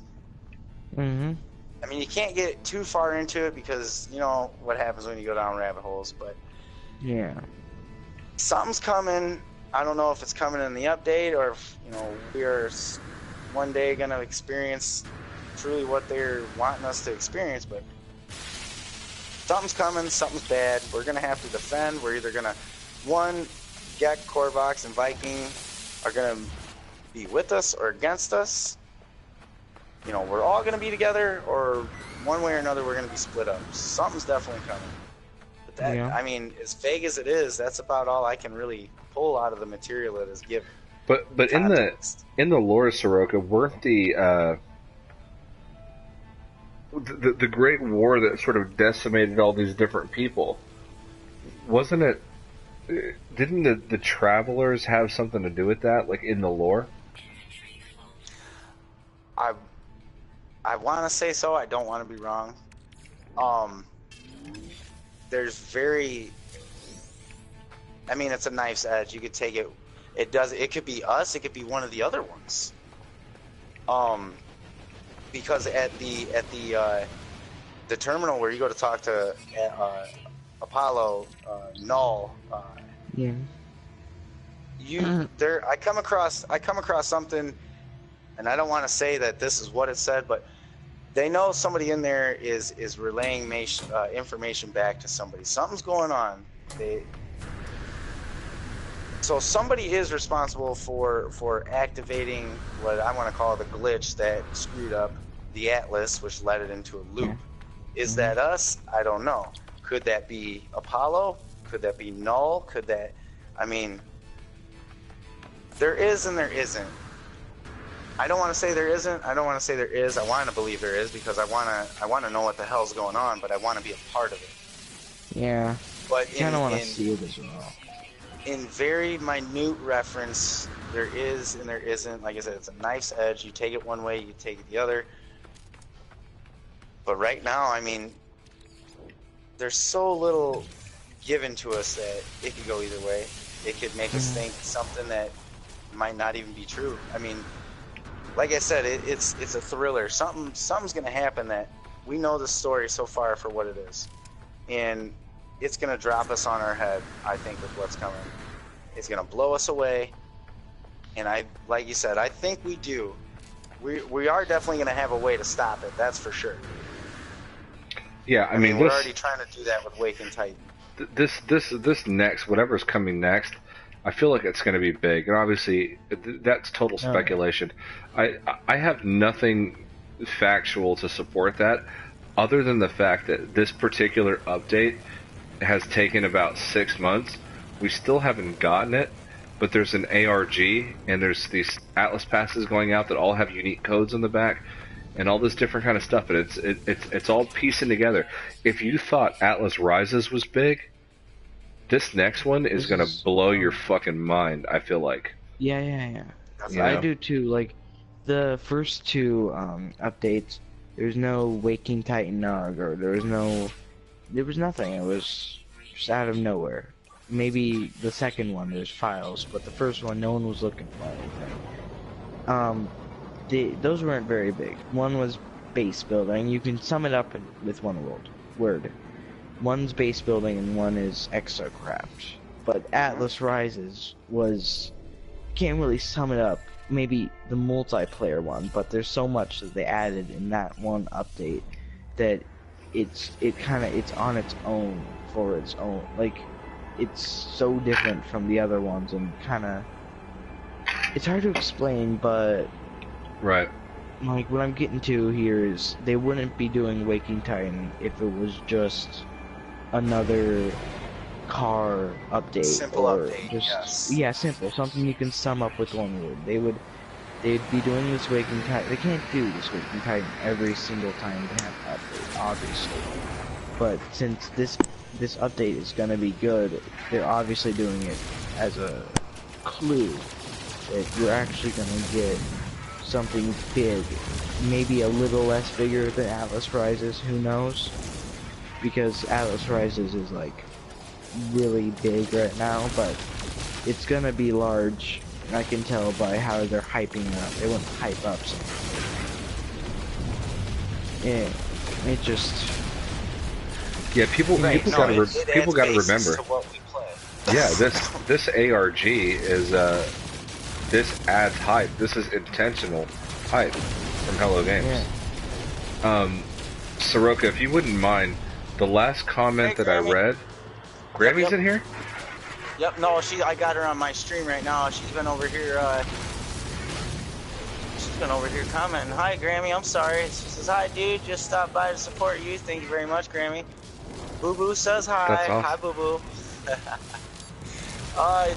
Last comment, Panda?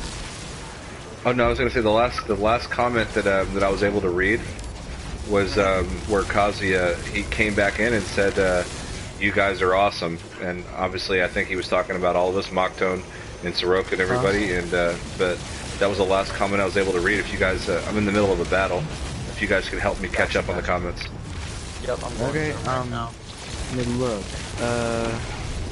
People are saying good morning. It's blank time here. One guy says 8:30 a.m., which is way off. 2:30 a.m. here.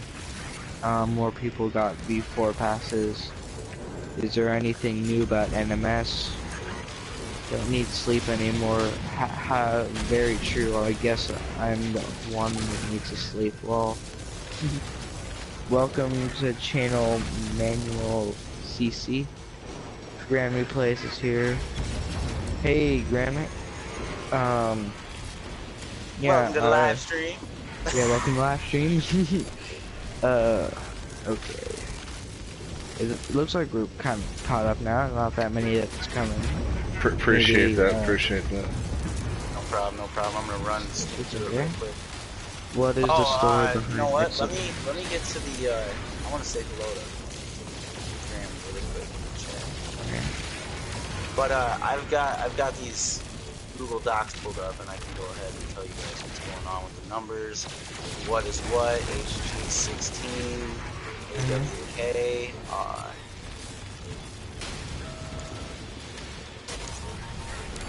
Hey girl, hey! Alright, so let me pull these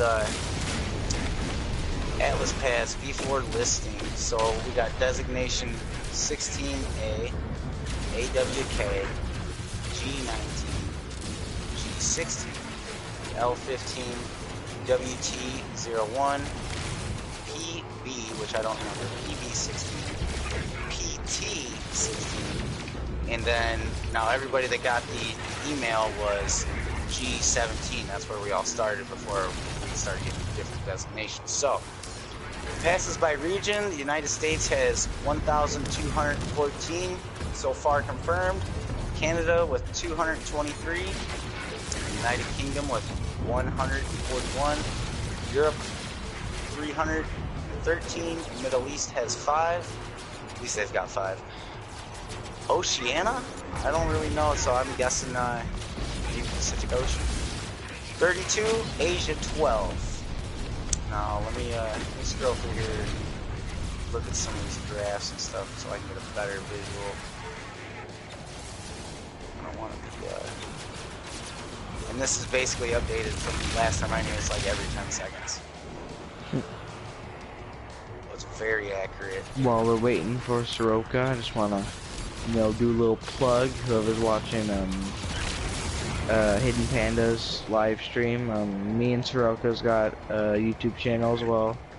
We both do live streams. It's mainly No Man's Sky, but we can do other games. Yeah, for now. We can do other stuff though. Yeah, if you want to check us out, I do some like edited videos. I don't know, it's hard to explain, but if you want to go check us out. Great content. He's got a very unique way of thinking when it comes to putting together content, which I think is phenomenal. I don't think that way. I think more of a immediate, involve you, try to make you laugh, to where he truly puts what he's thinking, in video, in how he edits. He wants you to see what he sees and how he takes it. That's what makes you unique. I agree, dude. Yeah. Yeah, 100% agree. I'm just batshit crazy. Like I said, I think of myself as a Steve Irwin in No Man's Sky, and I used to do a thing on my channel where I would do live streams. And whoever come in, I'd be like, hey, you want to name the damn rock or the planet? How about that animal over there? And for a while, it was pretty good, but I like to get more viewers involved. That way, we can get a little spice in the chat where it's like, nah, you got to think of something a little better. But I've done No Man's Sky how-tos. Anything you can think of No Man's Sky, I'm pretty sure I've covered it. Seroka's really well known in the No Man's Sky community. If you guys haven't heard of him, then you're really just not in the No Man's Sky community in terms of participation with the different hubs and stuff like that, because everybody knows Seroka. Yeah. So definitely check out Seroka, check out Mocktown. The OG No Man's Sky. We got Grammy. Grammy is in the fucking chat, and check out Grammy, for God's sakes. Yes. Yeah, she's got a good opinion. She doesn't do just No Man's Sky. She plays Fortnite. She plays all kinds of stuff. She plays what's that one with the aliens with the swords, and they're wearing the exosuits. Shit's tight. I always forget the name of it. I know what you're talking about. I can't think of it, but I see it every day. Oh, what is it? Grammy, what's the game you play? I know what it is. I don't like it. I don't like it, honestly, because it was Call of Duty. I've already been there and done that with Call of Duty. Grammy says, have a great stream, and catch you guys in the next one. Peace, dudes. Grammy, thanks for taking time to stop by and say hi. I really appreciate that. Yeah, thanks, Grammy. We love you, Grammy. I've been a big fan of Grammy's ever since I was introduced to her through the Cobra TV subcast. Yes. So. And that's another great thing. Cobra has let us all, I want to say, without putting anybody, down or whatnot, Cobra's a voice, and then, Panda, you're way bigger than me. You put a different spin. You've got, the way you do your material is different than a lot of people. Keep it interactive, Oh yeah. That's where we've all met each other one way or another. Is through Cobra, Oh yeah, definitely. Funny you say that, because me and HiddenJewAgenda, that's how we met each other. And what's funny is that we run this channel together. We upload content. We moderate everything, and we're in the Amino Hub community and all that kind of stuff. We have never met each other in real life. We actually happened to be on the same Cobra TV subcast. And immediately after we got off of Cobra TV, we added each other's friends on PlayStation 4, realized our personalities were similar, like hit it off, and then decided that we would start this channel. So Cobra has connected the No Man's Sky community in a big way. So you know, it's Oh yeah. he is the hub. You know. Right. Yes, he is.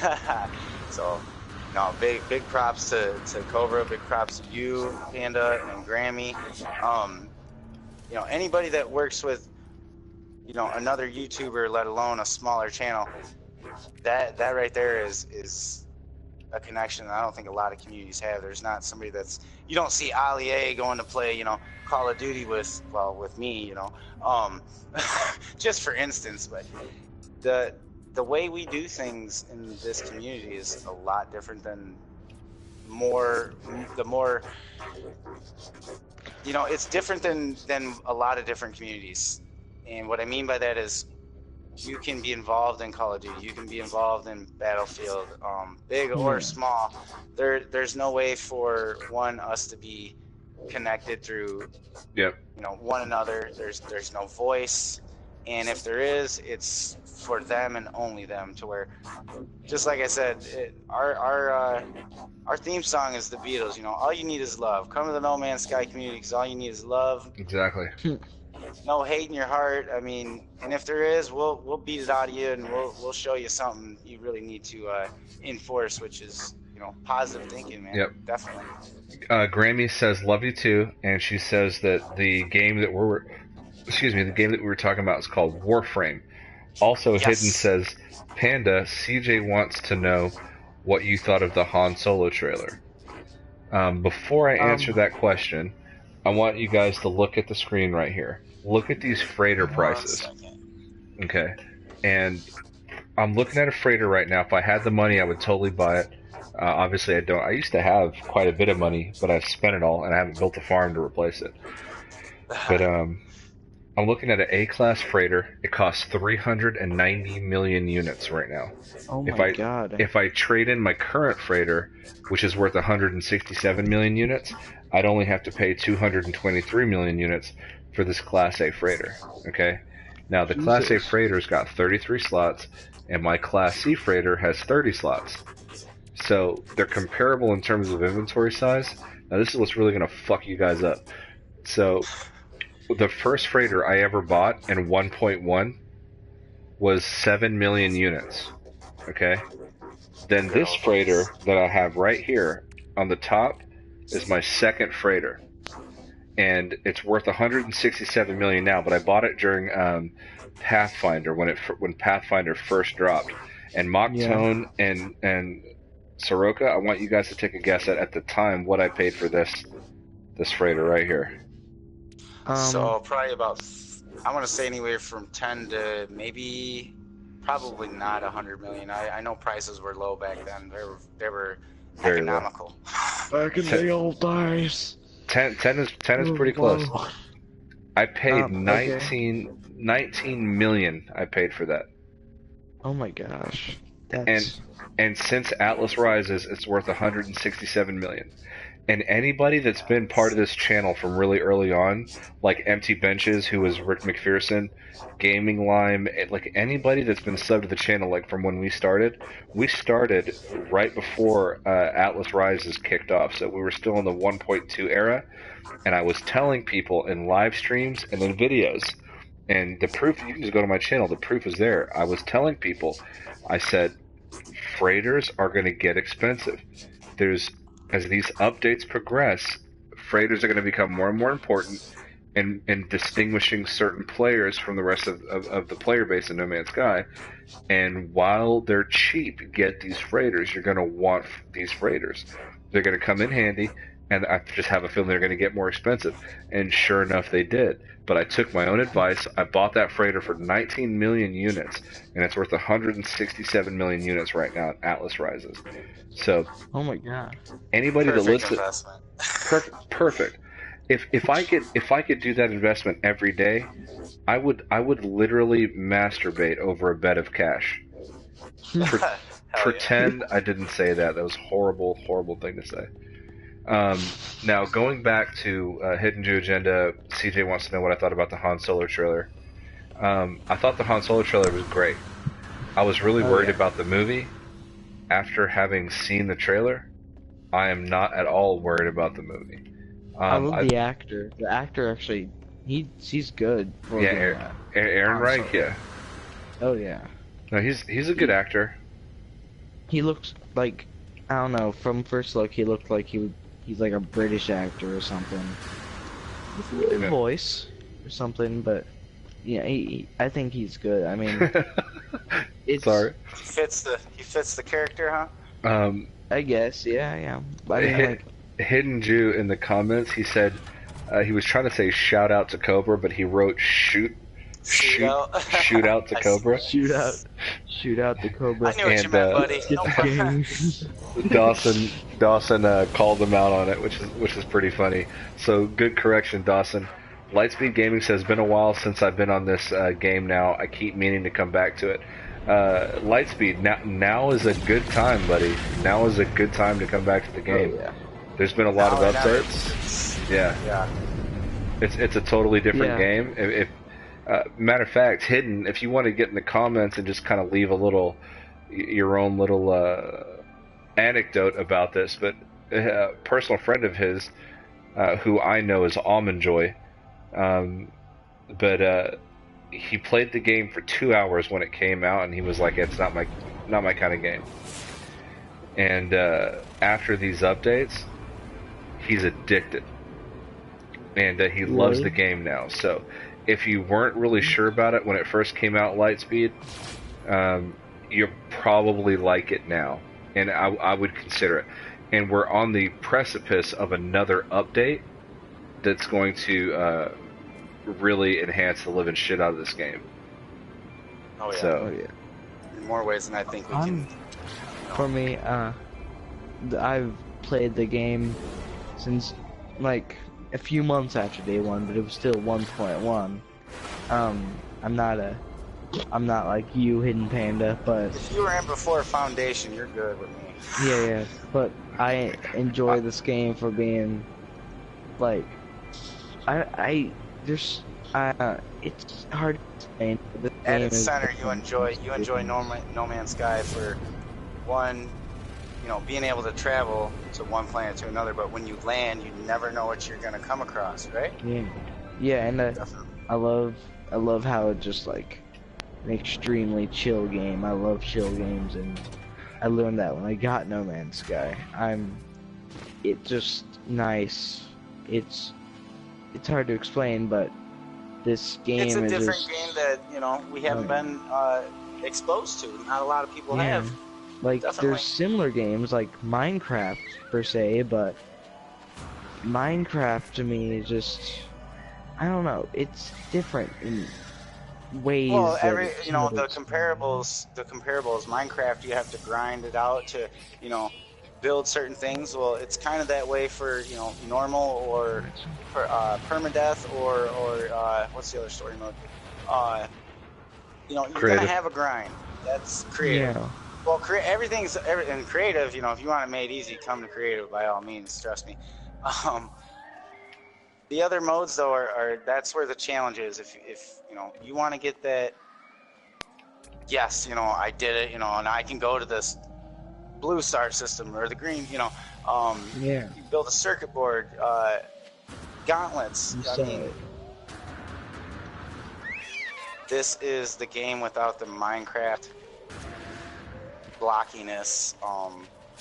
Graphics are, if not, they're on par, if not, gonna be exceeding their expectations. I mean, look at the detail in the grasses in oh yeah. We could go on and on about just the color alone. Yeah. Like, No Man's Sky, I think it did start out like kind of a Minecraft space game, but it's definitely molded itself to be more of its own game with the story and how just everything is now. It's molded to be more of itself, and it's found its identity, Yeah. I agree 100%. Lightspeed Gaming, thank you for dropping the sub on the channel. I appreciate that. Hopefully you enjoy the content. If you ever want to share play with me or just want some additional information about No Man's Sky or ever want to collaborate on a video, feel free to hit me up. I think you're really going to enjoy the game, and I'm glad to hear that you're considering giving it a try. So, the Hidden Jew Agenda blamed his misspelling on autocorrect. It's happened to the best of us, man. And you're working right now as you're managing the chat. So I definitely appreciate that. CJ says it's going to rock the nation. Obviously, he's talking about the Han Solo movie. So for those of you that are into Star Wars, one of the best Star Wars movies ever made was The Empire Strikes Back, if not the best. Oh, yeah. For me, The Last Jedi was the best Star Wars movie. I know that people probably want to yell at me for that. I think it was the best one ever made. It was good. Like, I just like the middle scene, but other than that. Yeah, I mean, there's a whole discussion I want to have about why I think The Last Jedi is the best movie out of all of them. Yeah. But join us in our next live stream as we talk. No, I'm just kidding. Exactly. But most people agree that Empire Strikes Back is probably the best in the saga. And that movie was written by Lawrence Kasdan. And Lawrence Kasdan and his son are the ones who worked on this new Han Solo script for the new Han Solo movie. Everybody's been worried about it because the original directors got fired from the project. But the reason that they got fired from the project was because Lord and Miller were the directors behind 21 Jump Street. And word on the word through the grapevine is that they were trying to make the movie too much of a buddy comedy. And that's not the way that Lawrence Kasdan wrote the movie. That's not his vision, and he's the writer for the movie. So they had some disagreements, and Kathleen Kennedy and the rest of Disney corporate decided to shit can Lord and Miller, which they're great directors. I love the 21 Jump Street movies. That's just not a good fit for the Star Wars universe. So they brought in Ron Howard, who is an Oscar award-winning director and who's directed some of the best movies in cinema, to make the Han Solo movie. So anybody that's in doubt that the Han Solo movie is not going to be good, you've been reading too much mainstream media bullshit, and the movie's going to be great because it was written by Lawrence Kasdan, the writer for Empire Strikes Back, and directed by Ron Howard, one of the best directors in a generation. So the movie's going to be great, and get really excited for it. So I can't wait. It's got Donald Glover. Cool. It's got Childish Gambino, and he's playing Lando Calrissian, and he's the smoothest guy in the galaxy. And if you don't like that, you're a racist or you're gay. I'm joking, but totally kidding. But yeah, could have done a Full Metal Jacket call out there, but we'll hold that one off. I'm glad it makes you laugh. No Man's Sky is all-inclusive community. But if you hate No Man's Sky, get the fuck out. Exactly. We'll take anybody, any human being, cow, lizard, yak, West African butterfly, anything. But if you don't like No Man's Sky, you can fucking booty clap yourself out that front door. Hidden Jew Agenda says, this is CJ, bro. Last Jedi was epic, and it's definitely my favorite, but Last Jedi felt way more Star Wars than The Force Awakens. The Force Awakens is a really good movie, and I liked it. Everybody's going to hate me again. I liked it more than Rogue One. I know that's a sin in 140 countries, but I really did like The Force Awakens. But The Last Jedi, what really pissed me off is a lot of people were saying that the scene where they go to Canto Bight and they fail, that was unnecessary and it didn't do anything for the movie. But they must have forgot about the part where Yoda is talking to Luke, and Yoda says to Luke, the greatest teacher failure is. And he's talking about how Rey is going to learn from Luke's failures as a Jedi Master, but also he's talking about how Poe Dameron and Finn, they go on this journey and they disobey direct orders and they fail. And they sacrifice a lot of lives in that failure, but they learn important lessons. Poe learns how to be a leader, and Poe Dameron learns how to be a leader, and Finn learns that he really is the hero that the Republic assumes that he is. Exactly. So it was an important scene, and I think that people just aren't understanding it, which is fair. I had to watch the movie 3 times. The first time I saw it, I was like, "Fuck this! This is not what I came to see." Matter of fact, I went with my family. I bought tickets for me, my wife, my dad, my brother's girlfriend, and nice movie theater. You had to take an elevator, and they serve you alcohol and stuff, and you have these like reclining chairs, and it was like one of the biggest screens in America, and it was awesome, and it was really nice. We left the movie theater, and none of us said anything to each other.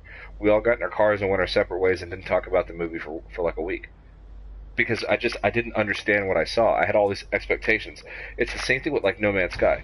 A lot of the people who didn't like No Man's Sky when it came out is because they had expectations that were not fair. Bought into a lot of expectations. Right, a lot of speculation, a lot of theories, which we do a lot of that on this channel, but we don't hide the fact that there are speculations and theories that we're just kind of having a go, and sometimes we're right, sometimes we're wrong, but people were buying into this hype, and the game came out, and they were expecting something different than what they got, and they were really upset by it. You know, so Star Wars is the same way.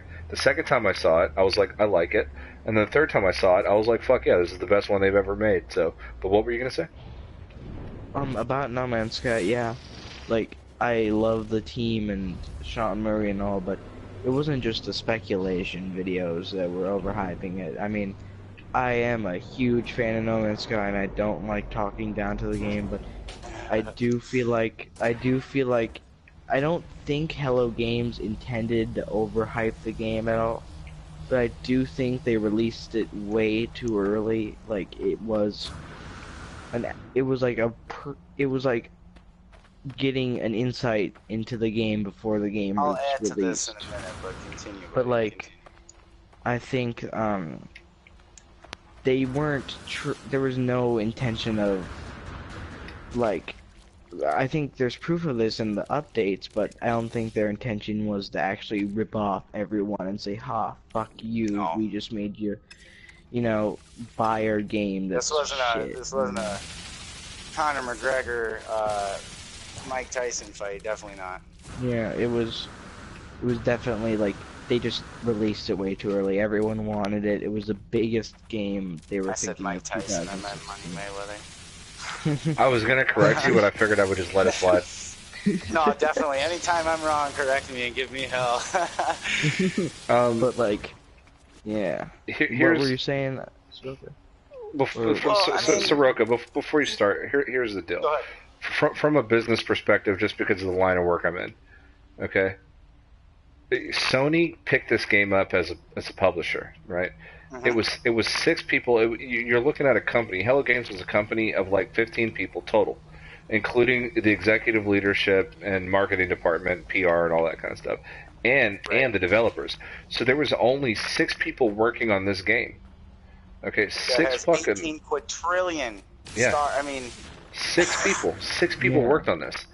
So Sony picks up the game as a publisher, and they're telling them, hey, you got to release this game, you got these deadlines, you got to do this, you got to do that. And Shaun Murray's playing along. Shaun Murray is not a marketing guy. He's not an advertising guy. It's like he's like Steve Jobs. Steve Jobs goes out there when he was alive, obviously. He goes out there to his like nerd convention, and he talks about the iPhone, and he's like, yeah, this is the best thing you'll ever put in your fucking hands. It cures cancer. It'll call your mother on Mars. You know, it's the greatest thing since fucking sliced cheese. And the phone comes out, and then it's just a fucking phone that has apps on it, you know? And it's like, his job, it's his company. His job is to hype it. The developer's job is to make the vision that he has come to life. That didn't happen because Sony didn't give them enough time. And when they tried to delay the game, and I know you know about this, Seroka, when they tried to delay the release of the game, they got death threats. Shaun Murray got death threats. His wife got death threats. Their studio got flooded in Guildford, England, because of a storm that they had a rainy season, and their studio got flooded. He had to pull out a second mortgage on his house. Oh, it was so bad. So they released an unfinished project, but they didn't do it just to take your money. And then not to mention that, but once the game came out and it was this commercial failure, It was a commercial success in terms of sales numbers, but it was a commercial failure in terms of popularity. A lot of people bought it, and a lot of people didn't like it, and started to return the game and all that. But Shaun Murray already had your money, and this is where people start to get confused about shit. Shaun Murray had your fucking money in his hands. He was a multimillionaire overnight on this game. Sony got their money, Shaun Murray got his money. They tried to sue him for false advertising, and they tried to sue him for stealing an algorithm. And you know what? Both cases failed. Both cases got dropped. So you know what Shaun Murray could have done? He could have moved to a private island and spent the rest of his life fucking strippers in the Caribbean. Okay? Oh yeah. And not give two shits about, yeah. If he was in it for the money, that's what he would have done. Or, I talked about this earlier today with Hidden. If I was his business manager, okay, what I would have done is I would have had him throw away his company, start another company under a different LLC where he's a silent partner and has no involvement. And he could have done that and created another game under a completely different product line altogether. But what'd he do? He grabbed his nuts because he's a fucking man, and he owned up to the game and the mistakes that were made and the promises that were made, and he spent the last year working on it, fixing it, updating it, and he didn't charge you any extra money to do it. Free. Yes. That's the biggest part. You don't see not Interscope, damn it. I mean, Call of Duty, Infinity Ward. You don't see Infinity Ward saying, "Oh, this is the 18th Call of Duty we made. You know, here, why don't you guys have, 3, maybe 4 maps for $15? Let's just give it to them free." You don't see them doing that. And No. it is two different companies. It's two different, money-wise, but still, look at all the money they made. Look at their fan base. Look at one of their last games was shit, and people are still playing that game. Yep. Or I like the game too, but it's you can only do the same simulation through the walls and campers and all that so many times, and you're like, fuck this, I'm going to Battlefield because. Yeah. well, what about this? What about this? So, somebody said one time to me, "Oh, I want the E3 trailer." Okay. Well, here's a great exercise for you guys that want the E3 trailer. Tell me one fucking game that ever looked or performed like the fucking E3 trailer. One. Give me one. None of them. Assassin's Creed Unity came out. Everybody hated it. So what did Ubisoft do? They didn't fix it. They came out with Syndicate and charged you $60 fucking dollars. And you fucking bought it. and you bought it. When Destiny 1 came out and it wasn't the game that everybody thought it was going to be, what did they do? What did they do? Did Destiny 2. Did they fix it? Oh, worse. They didn't even fix it. They just came out with expansions, and they charged you for House of Wolves. They charged you for 3 fucking expansions, and then after you bought those expansions and played them for 2 months, they dropped Destiny 2 on your ass, and you spent another fucking $80. Right. So who are you mad at? Who are you taking your fucking anger on? You mad at Hello Games? You're picking on the smallest fucking game developer. Why don't you get mad at Ubisoft? Why don't you get mad at Infinity Ward? Why don't you get mad at every other fucking company out there that's ever lied to you about a game that they fucking put out? Instead of getting mad at No Man's Sky, because Shaun Murray's paying overtime, he's paying employees wages, he's paying benefits, he's fucking keeping that office open and keeping people working for a game that people are complaining about, and he's doing it for fucking free when he could have just taken your money and left. And when have you ever seen any type of game trailer actually be what the actual game was? Like maybe a few. Not one time, but that's dude. all. I Not don't one know. time. I see this Titanfall 2 trailer. I get the game and it's shit. I hate Titanfall 2. But the trailer is nothing like it. It did not tell me what the gameplay was like. No. They shouldn't expect. Bruh. I don't know. Titanfall 2 hasn't even been out that long. It's $20 at Walmart. Hasn't even been out that long. You go to Walmart right now, No Man's Sky is still over $30. So you decide what the value is. And yeah, you're saying he's giving out free stuff, and there's Battlefront 2, which if you were to pay for everything in the game, it would the total would be $2,000. That's Two crazy. fucking $1,000. Yeah, or Battlefront And 2. like, and so the thing I was going up with was like, people, the trailers for games, they never own up to what the trailers were. But No Man's Sky, like, the team, they're trying to. The The other small ones team don't. that they had at the time. Six They're people. trying to 6 own people up. They're made trying this. to. Yes, they're trying to They're trying to make it up to the people who don't. Who. Guys, I'm gonna go use the bathroom. I'll be right back. Sorry about Yeah. everybody on my live stream. No, it's okay. Manuel says GTA used to be like the trailers every time. Let me tell you something, Manuel, about Grand Theft Auto. Those guys that make that game are fucking freaks. Because everything that they make is goddamn brilliant. Whether it's Grand Theft Auto, Rockstar, they're fucking gangster. Whether it's Grand Theft Auto or Red Dead Redemption or some shit like that, it's a fucking ace every time. Oh yeah. And then like, dude, how long they've been supporting Grand Theft Auto 5? I repurchased the game. I bought it when it came out on PlayStation 3. HiddenJewAgenda convinced me to buy it. I got it again for PlayStation 4, and the online support is crazy for that game. Yeah, GTA is fucking awesome. Oh yeah, it's a fun game.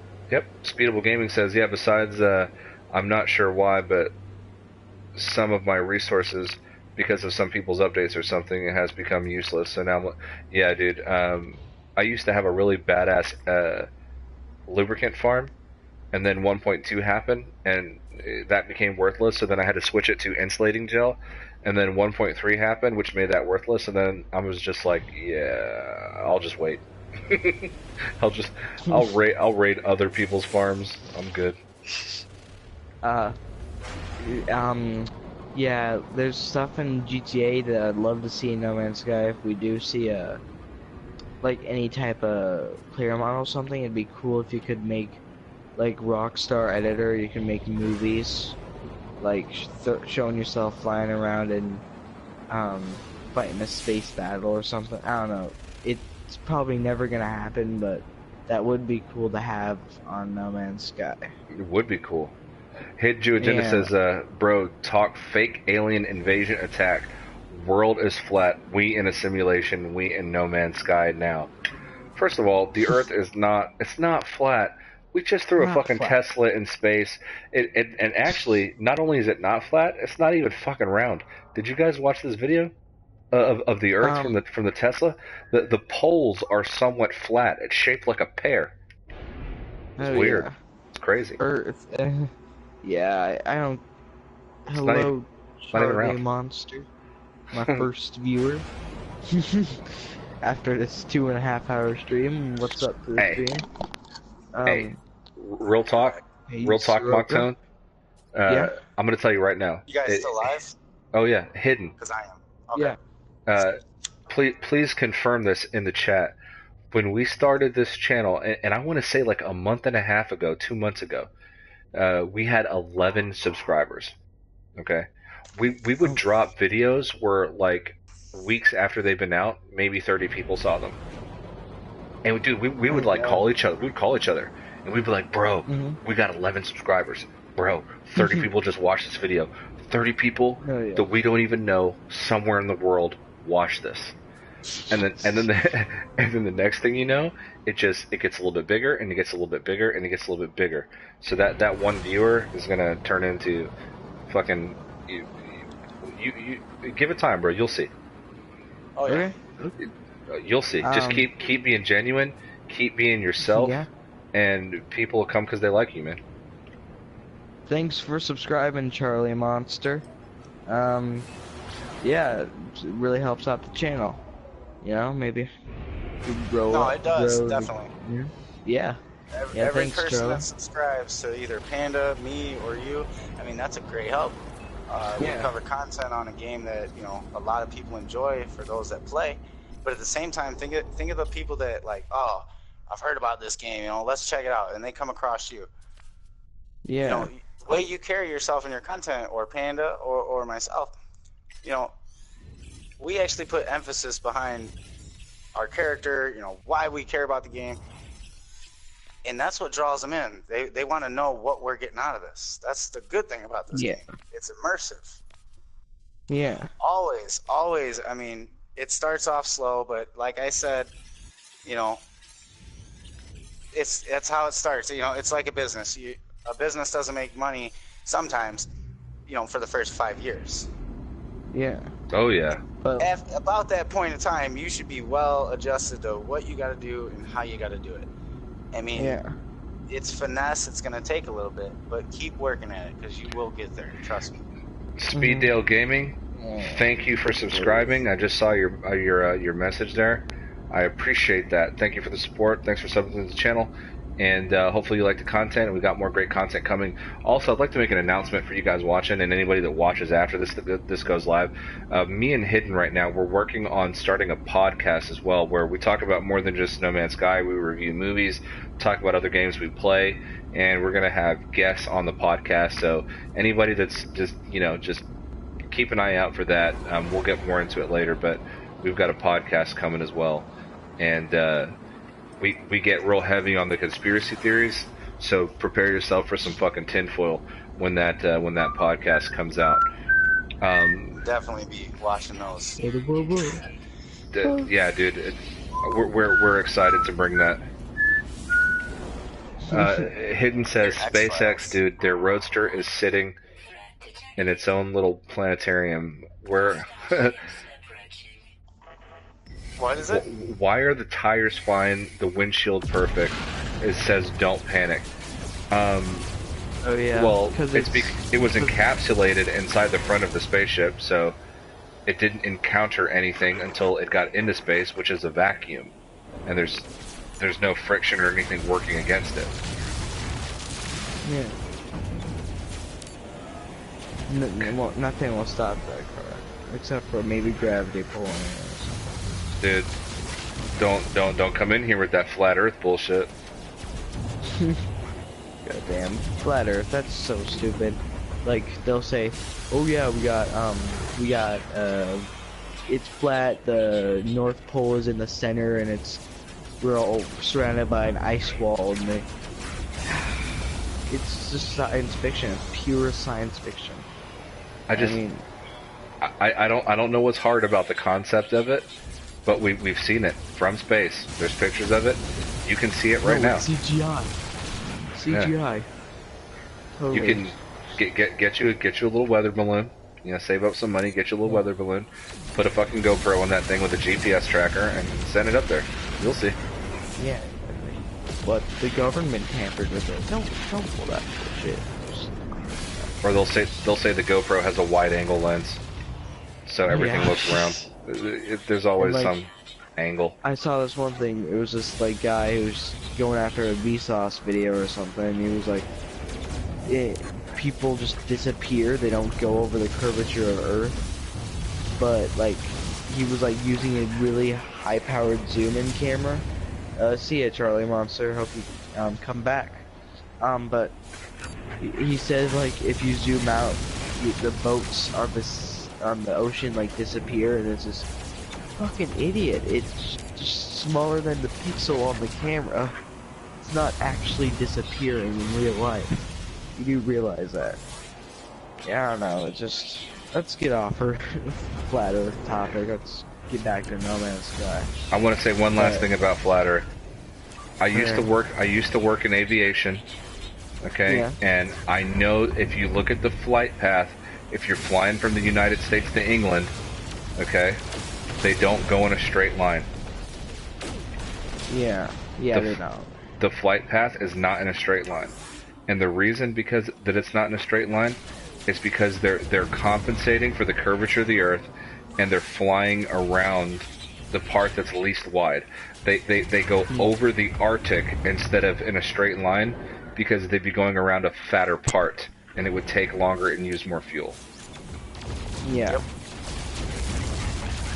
Yeah, let's get back to a bunch of round planets in a universe. Yeah.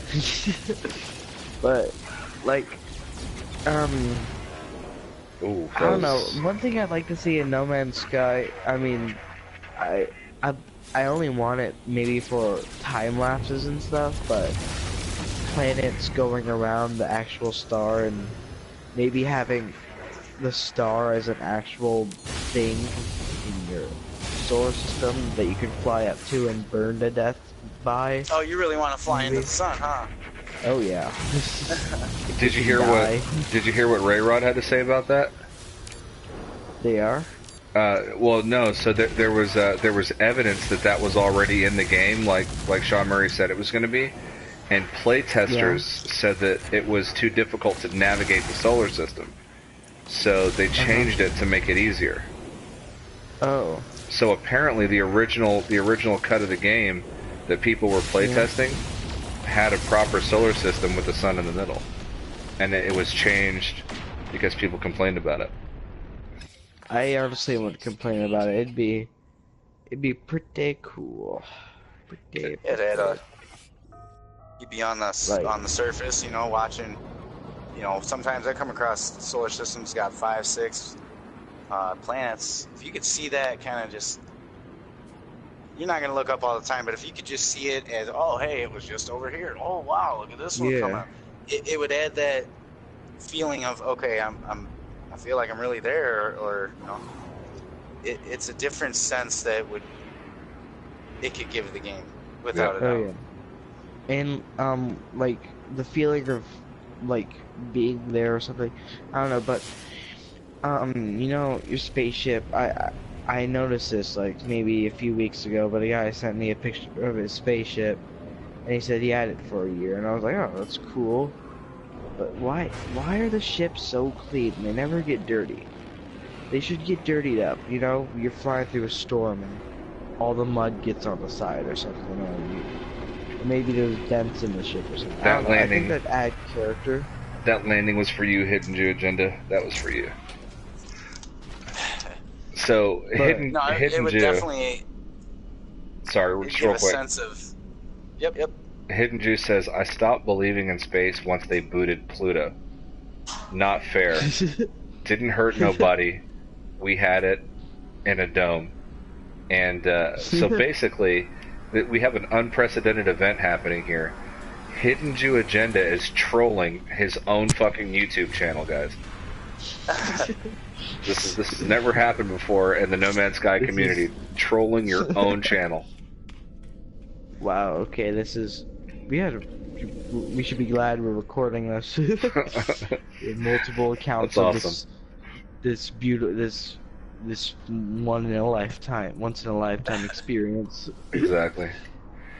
But back to the spaceship topic, what you're saying, Seroka?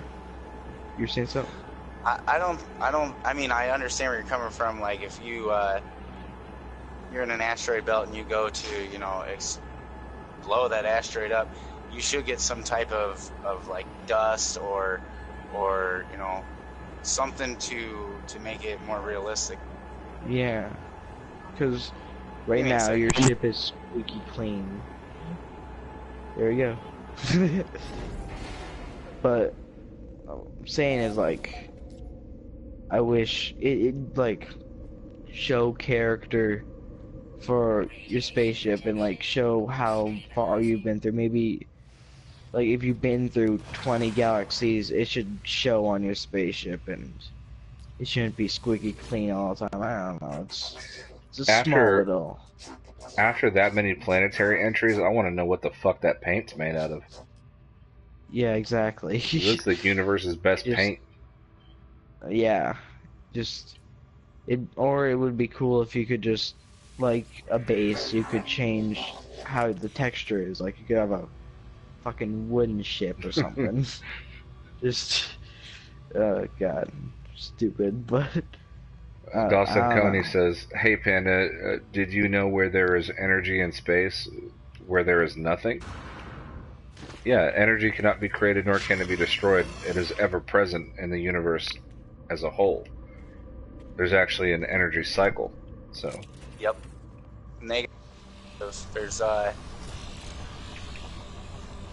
what they call dark matter, and then matter. Dark matter we can't see, at least not in our light spectrum in real life.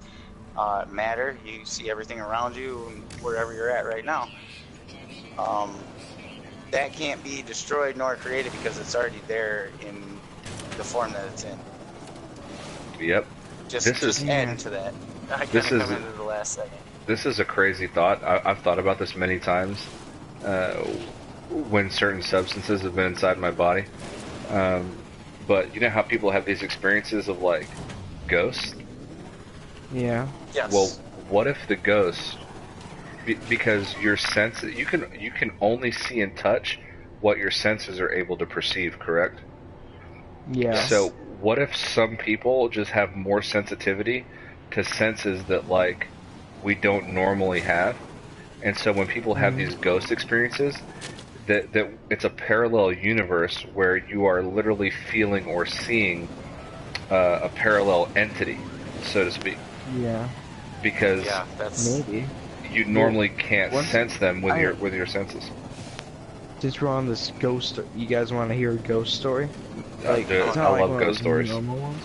I mean, okay, this one, it honestly freaks me out whenever I even think about it. But I was sleeping in bed, you know, I was just maybe watching some YouTube videos or something. But I was sleeping in bed, and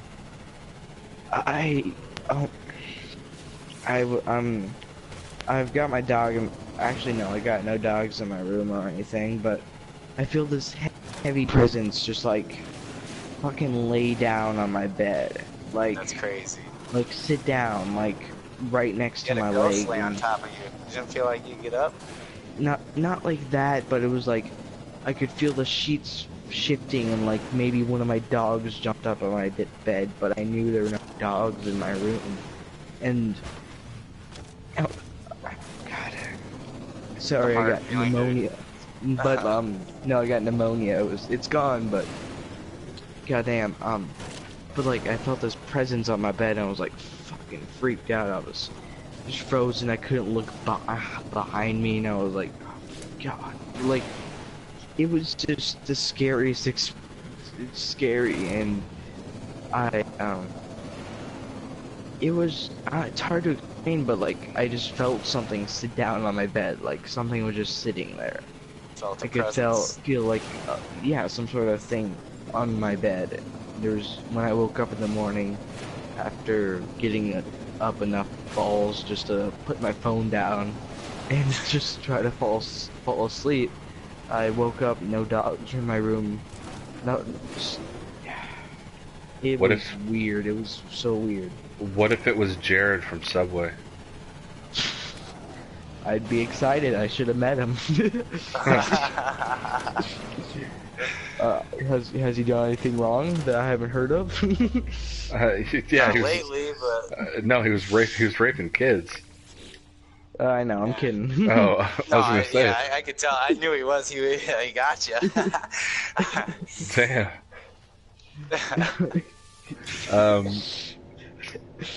Manuel says planets in No Man's Sky are flat. Well, technically they are. They're a two-dimensional plane wrapped in a circle. Yeah. Dawson Coney says, I've seen things you wouldn't believe. Yes, that is a great quote in Blade Runner. It is also the start of a great quote in the No Man's Sky trailer. Yeah. So, it's a pretty cool Easter egg there. Manuel says Atlas is Illuminati. Yeah. Fucking... You just gotta cut off the bottom and it's a triangle. and Gek are Freemasons. Dawson Coney says aliens and ghosts and more, LOL. Don't take me for being crazy. Yep. I honestly, like, even though I did have that experience, I don't really believe in ghosts. Nothing else has happened to me. Ever. But aliens I can get on top. Like, I can get on that topic. Aliens, no shit, they're real. It's like a no-brainer. There's just way too many like star systems and galaxies and stuff that like. You might fucking find a Gek somewhere. I don't fucking care. We'll find something someday. I mean, there's already. There's a really cool movie I recommend that everybody watch if you haven't seen it. It's called They Live. and it stars Roddy Rod Piper. And there's nothing I can say about the movie without giving away its plot. But if you like No Man's Sky and like what it's about, and like you're into certain conspiracy theories and like aliens and shit, then you'll get a kick out of that movie. It's called They Live. It's an older movie, but it's fucking awesome. Have you seen what's that one with the weird alien with the weird alien codes and that lady like meets her dad? It's got that one cool where mirror she scene. depicts Contact. their- Contact. Yeah, there you go. That's an old one. That's a good movie. That's a good movie. That's a classic, except for the ending. That fucking ending, Jesus Christ. Yeah, I wasn't too happy with the ending. I was like, all I that wanna see just some for you to fucking talk to your aliens, dad? you know? What? She went through all that just to talk to her dad? I mean, Yeah. set the world on fire, lady. Possession. Shut the fuck up. Show us your real form, Jesus. I mean, come on.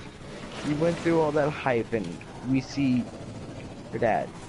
I think that was one of those cases like, yeah, we got, X amount of money to do this movie. And, One of my favorite movies of all time is, if you like No Man's Sky, I'm pretty sure you like this one, but Interstellar. I don't know if you guys seen it. Yeah. Great movie. That's a good movie. That's, Fucking love that ending.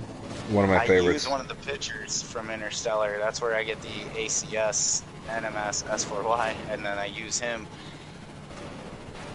But yeah, just in case you guys ever wonder, like, why the hell is he using that? Well, because I'm that type of person. Like, I don't know. I literally But- just did the biggest jump in like No Man's Sky history.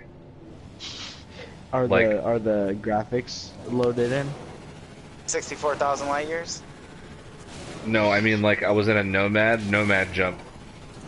Oh, all right. Dude, it was intense. I literally just cleared a whole fucking mountain. Nice. Dawson Cody says, I can give you guys some info ITUI guys would love to hear about. Okay. Yeah, go for it. Hidden says, bro, you're getting serious error. You saw that, didn't you? Dude, I jumped the whole mountain, Hidden. It was crazy. I'll have to rewatch your stream. Dude, yes. Literally the whole thing. It was intense. I can't believe it. Yeah, I'm getting a few good jumps right now as well. Hell yeah. You guys ever Damn. tried base jumping off a mountain? What? Base Like in jumping, real life? they just... No, I saw in anime No guys Man's doing Sky. Like, you know what it is in real life, but have you ever tried it in No Man's Sky? Base jumping? Yes. I think I have accidentally. Have you definitely seen on that purpose. video I've got? I don't think so. I love the video I did. I actually, when I go back and watch it from time to time, I'm on some big ass mountain that's just got a straight cliff. I'm like, you know what I'm doing? And, base jumping, you don't go all the way to the bottom. You deploy a parachute, Yeah. land softly. But being that we got a jetpack, I just launched myself off. And when I did, it was just perfect. I had 3 starships come up the mountain as I'm going down it. I look sideways. It's a very wicked video for content that deals with No Man's Sky. Yeah, it's one of them you gotta watch it to kind of feel the experience. But Yeah. I always look for that somewhere to base jump. Yeah. I remember watching like just starting to watch No Man's Sky streams, and now I'm doing this. I don't know. It's kind of weird. Like, Full circle, man. I started, I would look up No Man's Sky, then that little tab where it shows whoever's streaming the game at the moment. Right. Really, who's the most popular? Yeah, I'd always go there, then just chat with the dude in the chat, and just I don't know. Now I'm making that. And You got now on there people one are- day. It was like, I've had enough of chatting. I'm gonna start making. Honestly, like I like right when I got PSN, I just started my YouTube channel. Just went all out. I'm like, I'm gonna do No Man's Sky shit. Oh my god, it was cool. But yeah, it's just cool now that we're just chatting. It's like a podcast, but No Man's Sky. I don't know. It No, was it's straight. random. Definitely. Yeah. Where I'm saying you kind of got to get more comfortable with how you talk, and once you do, I mean, it'll come naturally. You just got to get over that first. Yeah. How many months have you been? How long have you been YouTubing? Oh God, I think like 5 months maybe. Oh yeah, wait till you're in a solid year. You'll be like, you'll get on one day, like, all right, I got this. So this is what I'm gonna do. I'm not gonna ask you to subscribe. I'm gonna tell you subscribe because that's what works best. You tell them, they'll listen. You gotta look at like if you go to like L Plays gaming channel and look at when he started his YouTube channel. He started years ago, and his channel's like starting to take off now. So it can take a while. Oh yeah. Oh yeah. For sure. L plays though. He's a pretty cool dude. Yeah, I like his new intro. That's all I'm saying. I don't know. I haven't seen him in a couple days, so he's check it out. He's good people. He's just got a great attitude and personality, and like, yeah, he's a cool guy. I think he's one of those rare YouTubers that don't fake his happiness. I think he's just plain out like happy all the fucking time. Dude, I watched the video where he wears that like fucking raccoon hoodie or whatever, like an animal hoodie, and he looks like a little animal, and he's like a ginger, and he's like playing the game, and I'm like you are the happiest you've ever been right now.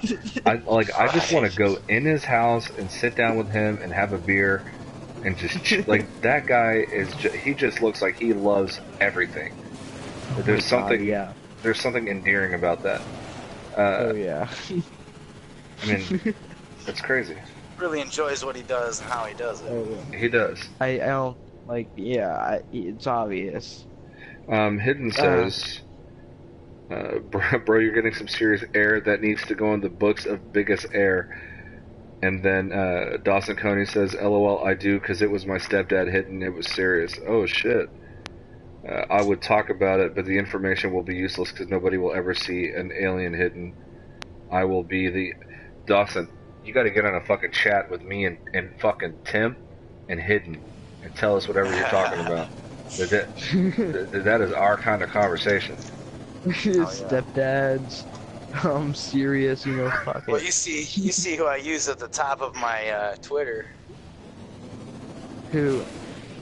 I use one of the guys from Ancient Aliens. He's Oh, the guy with the crazy hair. Oh yeah, with the crazy hair. I love that guy. Like, he's usually like aliens, and I was like, nah. I was like, we're gonna crop this out. I'm gonna put an atlas. It's like that's perfect. Damn. Everything is an alien to that guy. It's insane. Some point. Manuel says, I've seen an alien called Hillary Clinton. Well, I've seen an alien. It's called fucking Donald Trump. Jesus Christ. All politicians are alien. No, seriously. Aliens, yeah. If you think that's funny or like that's a cool conspiracy, go check out They Live. I promise. Hidden Jew says, Shout out to They Live. Hell yeah. Fucking love politics.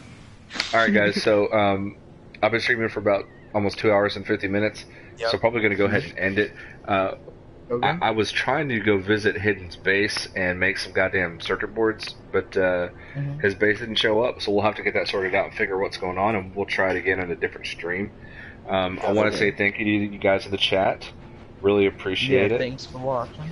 And Chris Tony's second channel says, hey, sorry you're coming right at the end of the stream, but go ahead and check out the video. Once it finishes, loads up to YouTube, and you can go back and watch it from the beginning. Check it out. I feel like it was an interesting stream. Shit, give myself a pat on the back. But anyway, Panda, would you mind if I plug Atlas Citizens Found? Oh, go ahead. Do it right now. All right, cool. If you guys want to connect with more PlayStation 4 or PC players that are just about the players and what's basically the story of No Man's Sky, getting immersed, go ahead to atlascitizensfound.yoco.org. There's message boards there. We've got L Plays there. We've got Grammy Sharp Vixen. We've got Durkham. We've got myself. I mean, there's plenty of knowledgeable people there. If you guys are looking for people on PC or PlayStation, that's the place to go. Share your discoveries. And if Panda doesn't mind, I can even post a link under the video after streaming. So definitely go check it out. Also, 100%. I do not mind at all. Also, Cool, go cool, check thank you. out me and Seroka's channel. Mine's Mochtone, MACH_TONE, and Seroka's is Seroka.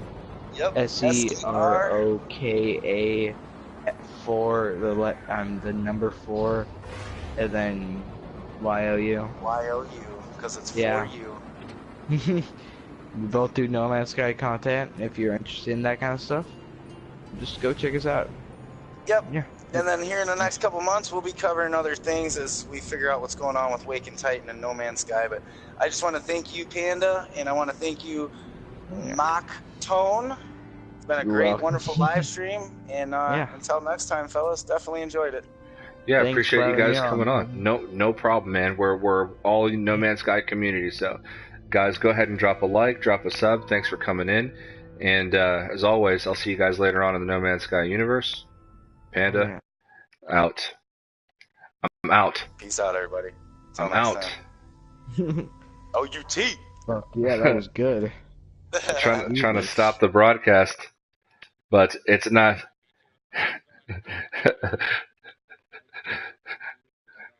Mocktone's like, it was good. We're still live. Bye, guys. Thank you.